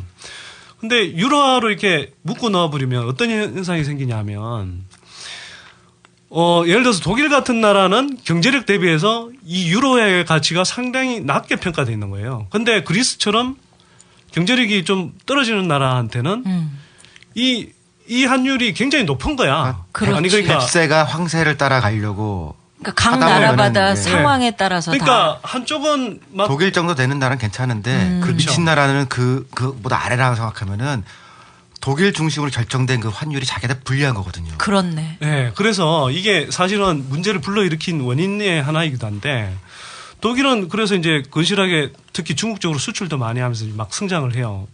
그리고 또 한편으로는 이제 유로화는 굉장히 안정된 통화잖아요. 그러니까 사실은 신용도가 국가 신인도가 낮은 그리스 같은 나라도 굉장히 좋은 조건으로 사실은 이제 이 돈이 들어온단 말이에요. 그러니까 이제 투자가 막 되는 거죠. 그리스는 못 믿어도 저 뒤에 프랑스와 독일이 있을 테니까 저도 되겠지라고 생각해서 그렇죠. 준 거거든요. 그래서 형님 잘 둬서 이제 막내가 이제 덕본 거죠. 그렇죠. 그래서 이제 돈이 막 쏟아져 들어오는데 이게 돈이 다 생산적인 데만 가는 게 아니라 막 부동산 시장에도 가고 자산 거품이 막 일어나는 거죠. 근데 이게 이제 경제 위기가 터지니까 확 거품이 꺼지면서 지금 이제 저게 뭐 금융권에도 이제 부실이 생기고 또 그걸 떠받친다고 재정 적자도 엄청나게 늘어나 있고. 근데 이게 이제 한계도 통화를 사용하자라고 하는 얘기도 나왔었잖아요, 유럽에서.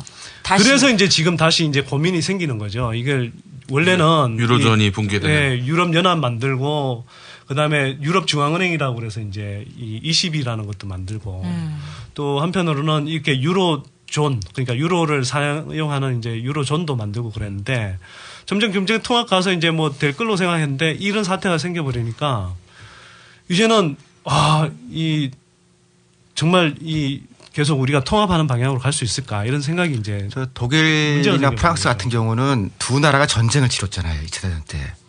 근데 이제 EU 통합이라는 게 경제적인 문제도 있지만 정치적인 안정을 준 거거든요. 그리고 전쟁은 다시 우리 하지 말자. 그러니까 당장 경제적인 거로만 해결하면은 찢고 각자 알아서 죽을 놈 죽고 살 놈 살자 하면 되는데 그러면 전쟁을 또 할 거 아니냐 이거죠, 언젠가. 그래서 돈만으로 생각하지 않고 그러니까 평화적인 그런 지역으로 이제 묶어 나가려고 하는데 이제 이 스페인이나 이런 데 돈을 꿔줘야 되는 프랑스나 독일 입장을 보면은 아이고 나 죽겠네 이런 거죠. 쟤들 좀 잘 좀 하지 힘들어 죽겠다. 그리고 이게 문제가 뭐냐면 이게 그러니까 아까 이 남유럽 대지 국가들은 빚을 빌려서 문제인 거고 프랑스하고 이 독일 같은 경우는 이 빚이 물려 있는 거예요. 돈을 받아야 되는데 주로 이제 프랑스가 라틴계 국가들 그러니까 서로 좀 친하죠. 그러니까 사실은 서로 물려 있는 거죠. 왜 이렇게 돈을 못 갚게 되면 채무자만 힘든 게 아니라 채권자도 사실 굉장히 힘들잖아요. 지금 그런 상황이죠. 그래서 이제 지금 그나마 떠받칠 수 있는 건 프랑스, 독일 그 중에서도 이제 독일인데 그래서 이제 독일 같은 경우에 역할이 중요한데 이 역할을 독일한테만 또 맡기면 독일 입장에서는 국민들이 가만히 있겠냐고요. 아니 저기 흥청망청 쓰고 하는 건 뭐 그리스나 뭐 이렇게 이탈리아 같은 나라에서 했는데 왜 저 나라들이 무너지는데 우리가 이렇게 땜빵을 해야 되냐. 뭐 그런 식의 이제 반반이 있는 거죠. 그러니까 이제 이게 제대로 위기 수습이 계속 안 되고 그러니까 이 유럽 정상들이 모이면 말은 굉장히 앞서가요. 근데 이게 각국에 돌아가서 야 우리 이거 요번에 뭐 예를 들어서 객출해서 뭐 1조 달러 1조 유로 모으기로 했다 이렇게 이야기를 하면 예를 들어서 이렇게 각국에 분담금이 있을 거 아니에요. 근데 그걸 정치적으로 추인을 못 받는 거죠, 군대 가면. 그러면 이제 점점 원래는 허미로 막을 수 있는 건데 그걸 정치적으로 합의될 때는 가래로 막아야 되는 상황이 되고 계속 이런 식으로 이제 위기가 지연이 되는. 그래서 이게 2008년도 이후에 점점 커지면서 이렇게 온 거거든요. 근데 이제 국가도 못 막는다 그러면은 이제 막을 수가 있는 데가 없고 그러니까 유일하게 이제 이걸 막으면서 버텨온 거는 중국 같은 이제 소위 그 개도국인데 굉장히 큰 경제들이 있잖아요. 여기서 이제 돈을 그러니까 어떤 식으로 풀어가지고서 이제 경기 부양을 했던 건데 중국이 최근 이제 중국도 이제 인플레이션 문제에 부딪히고 있거든요. 그러니까 중국도 이제 좀 속도를 조절을 하자고 그러면은 확 떨어졌다가 근데 중국이 다시 돈을 좀 풀 거다라고 하면 이제 또 확 올라갔다 그러니까 전체적으로는 계속 떨어지는 와중에도 롤러코스터 장사가 생기는 거죠 이제. 중국 눈치도 때문에. 좀 봐야 되는 거고. 네. 아니 그리고 특히 이제 프랑스 같은 경우도 지금 근데 이게 갈수록 이게 위기 해법이 이제 자꾸 지연되고 그러니까 이제는 각 그 남유럽 국가들의 신용 등급뿐만 아니고 뭐 그리스, 이탈리아는 이미 이제 그리스, 포르투갈 뭐 이런 데는 투기 등급까지 거의 떨어졌고요. 그러니까 투기 등급이라는 건 이거는 정상적으로 투자하기가 힘든 국가다. 그리고 한번 생각해 보세요. 이게 지속할 수가 없는 게 예를 들어서 지금 재정 적자는 엄청 있어요. 근데 경제 성장률이 1%도 안 돼 이런 나라들은 실제로 마이너스 성장을 해요. 그러면 빚을 내야 되잖아. 그걸 이제 국채를 발행한다고 그러는데 빚을 내면 이 나라 신용도를 못 믿으니까 국채 이자가 막 한 7% 이렇게 넘어가 버린단 말이에요. 그러면 경제 성장해서 빚을 갚을 상황이 요원해져 버리는 거지. 이런 상황이 돼 있고요. 그다음에 이 국가 재정뿐만 아니라 유럽 사태의 경우에는 프랑스 같은 경우가 특히 위험한데 뭐냐면 이게 이 국가 정부만 빌려준 게 아니라 금융기관들이 엄청나게 빌려줬어요. 그러니까 이제 남유럽 국가들한테 막 부동산 자산 투자도 하고 막 여러 가지 이제 뭐 기업도 사재기 하고 뭐 이제 그러면서 빌려준 돈들이 그 프랑스 같으면 거의 뭐 한 5천억 달러 정도 되거든요. 이게 5천억 달러가 우리 그러니까 500조 정도니까 우리 GDP 한 절반 정도. 4대강 제가 20번 할 그러니까 그런 식으로 그래도 저희 돈이 G20회의 한번 열면 됩니다. G20회의 한 번만 열면 450조. 지금 하여튼 그런 상황까지 와 있고요. 그러니까 이 문제가 참 쉽게 해결이 안 되는 건데. 얘기 들으면서 그 나비 효과라는 거를 생각을 해봤는데 누나가 지구 저 반대편에서 나비가 날개짓하면은 그게 엄청난 폭풍이 돼서 이쪽으로 오는 거 아닙니까? 그러니까 이렇게 세계 경제가 나빠지고 다 힘들 때 그럼 우리한테 미치는 영향이 뭐냐? 사실은 나도 생활하는 사람이지만 아직 뭐 세계가 그렇게 어렵다 그러는데 나한테 지금 뭐 해를 주는 게 뭐가 있어? 피부에 안 와닿거든. 그러니까 지금 우리 경제 얘기를 해달라고. 일단 당장은 이제 정치적인 것들을 생각해 보면은 우리 지금 대통령이 이렇게 좋으신 분은 아니잖아요. 그러니까 2008년 상태가 뭐 본성도 좀 그런 것 같고요. 그러니까 2008년도에는 위기가 왔는데 위기가 왔으니까 그때 하자고 꺼낸 게 4대강이었어요. 정부가 뭐 사업을 해야 되니까 마침 필요하다라고 해서 대운하는 안 한다고 사과를 했대, 촛불 집회 때. 근데 그거를 4대강으로 바꿔서 2008년도에 꺼낸 거예요. 일자리 창출 얘기하셨지. 예. 실제로는 일자리 거의 생기지도 않지만 그 4대강이 그때 국회에 던져진 거는 그런 거고요. 포크레인 몇 대로. 그다음에 내년도에 세계적으로 위기가 올 거다라고 지금 대부분 다 얘기를 하거든요. 그래서 우리나라에서 또 받은 게 한미 FTA를 해야 된다는 거예요. 정치적인 거로만 보면은. 그러니까 내년은 굉장히 어려울 테니까 그럼 FTA라도 해서 우리가 극복을 하자. 정치적으로 이렇게 활용됐죠. 거꾸로인 거죠, 사실은. 이게 오히려 지금도 우리는 이 교육 비중이 높다라는 건 거꾸로 이야기하면 대외 민감도가 굉장히 높아져 있다라는 거거든요. 대외 민감도? 그러니까 뭐냐면 외국이 바뀔 때 우리가 외국에서 이렇게 막 그 뭐 경기가 이렇게 급락한다든지 이렇게 되면 그 여파를 우리도 받게 돼 있잖아요. 예를 들어서 봐봐요.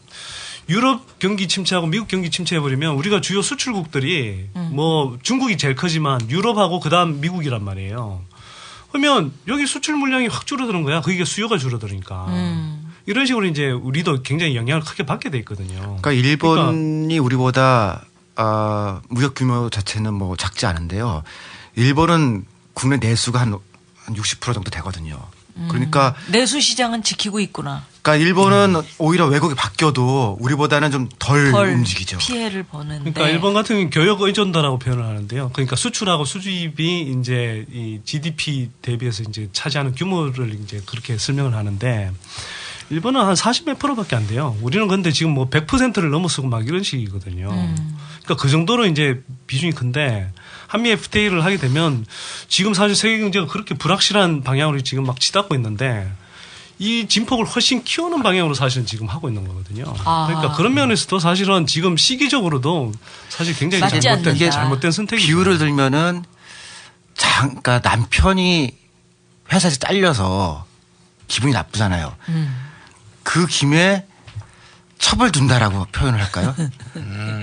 그 뭔가 좀 문제가 생겼는데 그런 문제 생긴 김에 더 문제를 일으키는 그런 식으로. 근데 미치는 영향이 이런 게 있어요. 우리가 2008년을 생각해 보면 좀 쉬운데요. 그때 환율이 확 뛰었잖아요. 환율이 확 뛴 이유가 여러 가지가 있는데 국내에 외국계 자금이 많이 들어와 있다고요.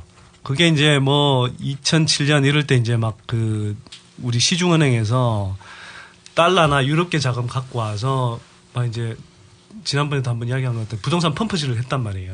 또 그런 것뿐만 아니라 엔캐리 자금이니 뭐 그런. 우리 이제 맞아. 엔화 막 끌어오고 그런 것도 들어와 있고요. 그다음에 이제 증권 투자라고 그래서 우리 이제 주식이나 채권 시장에 외국계 자금이 되게 많이 들어와 있어요. 근데 그런 것들이 아까 이야기했던 뭐 그쪽 시장에서 미국이나 유럽에서 신용 경색이 발생하면 그러니까 돈이 그 금융기관들이 하여튼 이렇게 뭐 돈을 닫아야 되는 상황이 돼버리면 이걸 해소를 해가 버린단 말이에요. 그거 ATM이라고 좀 그러는 거 아니에요? 근데 한국은 오면은 딱 카드만 딱 뽑으면은 바로 돈 넣으면 현금 지급기. 한국이 그 신흥시장의 현금 인출기다. 글로벌 ATM이라고 그러죠. 그래서 근데 글로벌 허구의 다른 의미죠. 그러니까 이게 쫙 빠져나가 버리면 그렇게 되면은 이게 외국계 자금이 확 빠져나가면서 환율이 뛰게 돼 있었던 상황인데 거기에 대고 그런 상황도 지금 갈피를 못 잡고 그때 이야기한 게 뭐냐면 수출 대기업들 위주로 경제 성장하겠다는 식으로 환율을 계속 올린다는 식으로 이렇게 말을 해버린 거죠. 그러니까 이제 막 진짜 불 붙고 있는데 기름을 확 끼얹어 버린 거고. 근데 이때 정말 제가 기가 정말 답답한. 근데 왜 그랬지? 그러니까 상황을 전혀 몰랐던 거예요. 어떻게 진행되는지도 몰랐던 거고. 그 투자은행이 있어요. 투자은행 대표한테 나중에 들은 이야기인데 강만수가 그렇게 환율을 올린다라고 명시적으로 이야기를 해보니까 이 투자은행 입장에서는 너무나 막 호구인 거예요, 이게. 달러 올라가는 쪽으로 돈을 잔뜩 사두면, 하니까. 달러를 사두면 이게 시간이 지나면은 달러가 올라서 돈을 벌 거 아니에요. 그렇게 해서 그 은행 한 군데에서만 1조 원을 벌어갔대요. 1조 원은 아무것도 아니야. 아니 근데 그러니까 그 투자은행 빼갔어요, 한국에서. 투자은행 한 군데에서만. 아니 그때 그러니까 그런 멍청한 짓을 제가 하고 강만수 장관 보라고 이제 글을 썼는데 뭐라고 했냐면은 경제 언론에 있는 대로만 하자 우리가 라고 얘기를 했거든요. 그때 사람들이 저한테서 너 진짜 야비하게 썼다라고 강만수 장관이 수많은 모피아 출신들이요 경제학과 출신이 아니에요. 그래서 학부를 경제학과를 안 나와서 법학 경제 언론을 배운 적이 없었거든요. 그러니까 수많은 모피아라고 하면 강만수 등등 해서 지금 어디에 있는 분들? 지금 뭐 금융위원회 등 해서 뭐 실제로 이제 실무를 하거나 결정하는 사람들이 법대 출신이 많아요. 그러니까 옛날에는 왜 고시 본다 그러면 뭐 가리지 않고 다 그래서 법대를 그게 많이 갔잖아요. 제가 경제 학부 때 우리가 배웠던 경제 언론대로만 하자라고 하면 그냥 그 양반들은 경제 언론 안 배웠거든요. 그러니까 지금 이 환율 말씀하신 것처럼 이제 환율이 올라갈 건데 더 올린다고 하는 얘기는 그러니까 무슨 뭐 막스 경제학이나 자본론이나 혹은 뭐 이런 그 필요 없이 학부 때 배우는 경제 언론대로만 해도 그렇게 하면 안 된다고 돼 있거든요. 근데 우리가 그 거꾸로 한 거죠. 그리고 이게 이제 아까 이제 외국계 자금이 확 빠져나가 버리면 환율이 뛰는 것뿐만 아니라 기본적으로는 이게 주가가 지금 빠져버리잖아요. 근데 이런 게 문제예요. 그러니까 제가 보기에는 그러니까 증시라는 거는 기본적으로 단기 투자는 투기거든요. 그러니까 개인이 들어와서 돈을 벌거나 말거나 저는 신경 안 쓰는데 우리 돈을 갖다가 이 돈을 쓰는 거는 문제라고 봐요. 그러니까 연기금이라고 표현하는데 이때 국민연금 그다음에 우체국 연금, 그러니까 사학연금 들어가죠. 사학연금 그다음에 당연히 들어가겠지. 우체국 보험 연금인가 그렇게 그렇죠. 이런 돈들을 갖다가 제가 보니까 이제 일정 부분은 그게 이제 주식 투자에 들어갈 수 있는데 청와대에서 팩스가 온다는 거예요. 각 그 기관으로. 그래서 오늘 띄워라 막 이렇게 작전을 건다는 거거든요. 그래서 그런 식으로 하면은 사실은 그 연기금이라 돈을 벌 수가 없잖아요. 아니 그러니까 어디로 팩스가 온다는 거예요? 청와대에서. 제가 봤던 거는 아마 우정사업본부 쪽이라고 제가 이제 글로 팩스를 보내서 거기에 이제 연금을 관리하는 사람이 있을 거 아니에요. 빨리 넣어라. 그걸 넣어라. 주식 투자를 지금 넣어라 빼라라고 얘기를 한다. 그렇게 한다고 저는 들었거든요. 그러면은 그렇게 하면 수익률을 맞출 수가 없잖아요. 그래서 올해 외국인들은 대부분 수익률 플러스였고요. 개인들도 일정하게는 수익률 플러스인 사람들이 있는데 정부의 공식연금은 다 마이너스라는 거 아니에요. 그러니까 우리 모두의 돈이 지금 여기서 이 와중에 증시를 떠받치느라고 계속 들어가는 거니까. 그리고 외국인들이 빠져나갈 때는 받쳐주니까 굉장히 빠져나가기 쉽고. 그래서 아까 이제 글로벌 ATM이라고 이야기합니다. 그러면 청와대에서 왜 그런 얘기를 하는 거예요? 넣어라 빼라를 왜 간섭을 하는 주식이 떨어졌다고 하면은 떨어졌을 때는 일단 한나라당 지지자들이 주식을 해요. 그리고 각하가 3천까지 올린다고 그랬잖아. 주가. 그래서 관리하시는구나. 그러니까 어떤 식으로든 간에 주식은 올라간다는 걸 보여줘야 되는데 수가 없으니까 이제 연기금이라도 갖다 쳐박는 거거든요. 물가든 주식이든 이 보수는요. 통계만으로도 충분히 여론을 다스릴 수 있다. 통계 조작이 굉장히 익숙합니다. 그걸 이제 쉽게 숫자 노름이라고 그래. 예, 그렇죠. 숫자 노름인데 이건 아예 실제로 실탄을 가지고 돈을 내버린 거죠. 하루에 우리 돈을. 우리의 돈이죠, 사실은. 국민 돈을. 예, 뭐 800억, 뭐 1000억 이렇게 그냥 막 넣고 외국인들 그 빼가고 그렇게 하면 이제 이를테면 이런 거죠. 뉴스에 보면은 막 떨어지다가 외국인들은 팔아가지고선 뭐 초반에 추락하다가 오후에 기관 투자가 들어오면서 뭘 버텼다 막 하잖아요. 기관 투자가 그거구나. 그게 뭐냐면 장 마감하기 직전에 그러니까 오후에 들어온다고 도시락 폭탄이라고 그래요. 그러니까 그럼 이거 국민들이 항의를 해야 되는 거 아닌가? 항의를 해야 되는데 그 언론에서 제대로 비판을 안 하죠. 근데 그게 이제 주가를 떠받쳐준다라고. 우리 돈 갖고 그거를 하는 거니까 주식을 하지 않는 사람들 입장에 볼 때는 우리 연금이라고 맡겨놓은 돈을 갖고 지금 정부가 장난치는 거 아니에요. 이걸 PKO라고도 그래요. PKO가 왜 원래는 평화유지군인데 이걸 앞에는 이제 원래는 평화유지군은 이제 또 영어 써야 되나? Peacekeeping Operation이라고 돼 있는데 이걸 앞에를 바꿔요. 그래서 Price Keeping Operation이라고 그래요. 그러니까 가격 유지 정책을 하는 거죠. 그런 식으로 이제 하고 있는 거예요. 근데 2008년 이후로 또 우리가 이제 국민연금 막 저 잔뜩 쌓아놓고 있으니까 340조 원 이상 지금 쌓여 있거든요. 저걸 이제 뭐 국채 같은 데나 투자하지 그런 데만 하지 말고 뭐 투자 수단을 좀 다양화해라. 돈이 있으니까 이제 엉덩이가 들썩들썩 그래서 하는 거죠. 하는데 들어오고 나서는 그랬더니 엉뚱하게 어디를 투자하냐 하면 외국의 부동산 거품이 아직 꺼지고 있는 중인데 외국의 부동산을 사요. 그러니까 예를 들어서 영국 템즈 강변에 무슨 뭐 이렇게 뭐 빌딩 같은 걸 산다든지 미국의 뭐 빌딩 같은 걸 사놨는데 그게 장부상 가치로는 얼마에 샀다라고 돼 있지만 실제로는 시장 가치는 실제로 얘기하는 김에 진짜 그 리만 브라더스 망할 때 강만수 장관 등 해서 그 리만 브라더스 사자 그랬어. 연기금 가지고서. 리만 브라더스를 사자. 아예 그거 사자. 우리 연기금으로. 그러니까 리만 브라더스 망해가는데 파산하기 한 달 전까지. 한 달 전까지. 네. 그래서 그거 안 샀으면 어떻게 했을 거야? 샀으면 망하는 거죠. 진짜 우린 망하는 거였지. 근데 그걸 조선일보에서 칼럼까지 써서 한국이 금융대국으로 이렇게 도약하는 뭐 발판이다 그러면서 막 사라고 그랬다고 한 달. 그런 분들을 어떻게 믿고 우리가 여태까지 왔습니까? 내가 좀 그러니까 연기금 증시에 쓰는 거는 사실 지난 정부에서부터 계속 풀어왔어요. 그러니까 노무현 정부 때도 그렇게 활용을 하자라고 제도는 그때 열어놨고 그걸 막 굴리는 거는 이제 이번 정부에서 한 거고. 근데 어쨌든 이게 전체적으로 연기금이 지금 올해 수익률이 마이너스인데 이제 진짜 딜레마는 뭐냐면요. 증시는 더 내려갈 수도 있거든요. 근데 내려가면은 우리 돈이 더 깨지는 거예요 지금. 그러면 어떻게 해야 되지? 결론을 내려야 되잖아. 일단 정권 바꿔야 되는 거죠 이게. 우리들은 어떻게 해야 되는지, 국민들은 또 어떤 상황 뭐 일단 제가 가게 볼 때는요, 되는 건지. 내년 경제 뭐 전망들을 예를 들면 뭐 삼성경제연구소부터 해서 뭐 국책연구소까지 대체로 3%대 전망을 해요. 경제 성장률이. 그러니까 이건 뭐 기본적으로 올해보다도 경기가 굉장히 침체될 거라고 이제 전망을 하는 거거든요. 근데 문제는 내년도 예산안이 4% 성장하는 걸 기준으로 해놨거든요. 근데 그게 3%가 되면은 들어오는 세입은 줄고 그러니까 분명히 이제 한국도 재정적자 문제가 생길 거라 이거죠.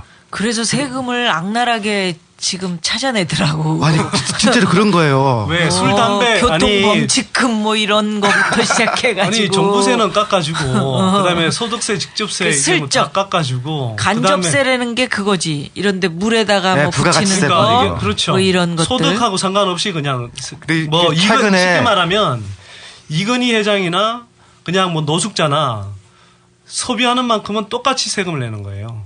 그 비중이 높아지는 거지. 그러면 이게 기본적으로 소득이 그러니까 재분배가 되는 게 아니고 오히려 부익빈 부익부가 되는 거죠. 그러네. 세금은 많이 내는 거네. 간접세를. 지금 현 정부 들어와서는 계속 간접세 비중이 높아지잖아요. 계속 높이더라고. 그런 거는 그래서 뭐 감세 정책이라고 내놓은 게 그때 제목이 뭐였냐면 뭐 경제 위기 극복과 뭐 서민 경제 제도약을 위한 세제 개편안 이렇게 이야기를 했었거든 제목을. 근데 제가 조사해 보니까 실제로 그거 감세 정책 하고 나서요. 상위 20% 세부담은 확 줄었어. 근데 하위 20% 하고 하위 40% 세부담은 오히려 확 늘어났어요. 근데 이게 무슨 뭐 그러면서도 맨날 이야기하는 게 위에 세금 깎아주면 그게 낙수물처럼 뚝뚝 흘러내려서 트리클다운 효과. 예. 그래서 결론을 내려줘. 결론을. 그래서 지금 하여튼 내년은 어렵습니다. 그리고 부동산 시장도 제가 볼 때는 굉장히 내년에 위험하고. 아니 이렇게 이렇게 하시면 돼요. 하여튼 일단 가게들은 박경철 원장님이 우리나라에서 실물에서 증시를 굉장히 잘 돈을 그 책을 써서 버신 분이거든요. 알지. 책으로 주시고. 그 양반이 벌써 2년 전에 그러니까 글로벌 금융이 나올 때 주식 뺐다는 거예요. 그러니까 돈을 벌 수 있으면 그 양반이 이제 막 하실 텐데 지금 안 하거든요. 그러니까 혹시 남편분이 지금 뭐 이렇게 뭐 해가지고 증권으로 돈 번다. 그러면 일단 뺄 수 있을 때 손절매라고 하거든요. 손해 보더라도 일단 빼고 내년에는 현금을 주고 있는 게 최고예요. 그리고 일단 무조건 이제 그 부채 다이어트. 그러니까 가능하면 새로 빚을 져서 뭐 무리하게 뭐 투자를 한다든지 그런 건 좀 가능하면 피하는 게 좋고요. 특히 뭐 부동산 같은 건 진짜 지르면 안 되고 있는 빚도 가능하면 이게 참 쉽지는 않은데 빨리 있는 갚아. 빚도 가능하면 그러니까 이자율을 조금 계속 빨리 묶고 갚아나가는 있지만 게 좋죠. 물가 상승률이 이렇게 올라가면은 이게 언제까지 묶을 수 있다는 보장이 그렇지. 없거든요. 변동 지금도 뭐 변동으로 이자율이 막 올라갈 거다라고 일단 봐야 되고, 그러니까 일단 꼭 필요한 소비 아니면은 줄이고 부채도 줄이고, 그 다음에 주식은 이렇게 어려울 때는요 기관 아니면 개인은 진짜 이익 보기 어렵거든요. 지난 여름에 주식 뚝뚝 떨어질 때 그때마다 몇 명씩 자살했잖아요. 진짜로 가슴 아프더라고요. 네. 자, 우리가 이렇게 길게 얘기를 했는데, 누나 입장에서는 어찌됐건 황금 립을 한번 찍어보고 싶다.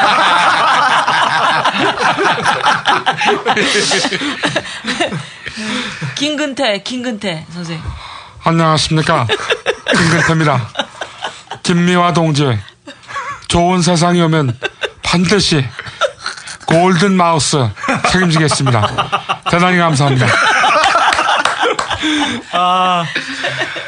오늘 청주에서 또 콘서트가 있고, 모레는 진주. 그래서 글피는 광주. 그러니까 그 다음 날은 미국. 많은 분들이 그렇게 맞아, 가는구나. 맞아. 예. 그러니까 많은 분들이 건강을 걱정을 하던데 우리 삼벌은 건강. 저는 담배 안 합니다. 담배 때문에 그런 거야 그러면? 저 김청수는 파랄리 담배입니다. 아. 너무 담배를 많이 피워요. 그럼 욕은 어떻게 끊으려고 그래? 예? 욕도 끊으라고 그랬다며. 욕? 의사가. 부모님 조사 때요? 뭐 욕까지 끊을 이유가 뭐가 있어요? 이상한 의사네. 아니, 욕을 왜 끊어? 아니, 너무 흥분하면 또 심장에 무리를 주니까. 그 양반은 이게 일상이에요. 쉼표가 씨발이고. 존나고.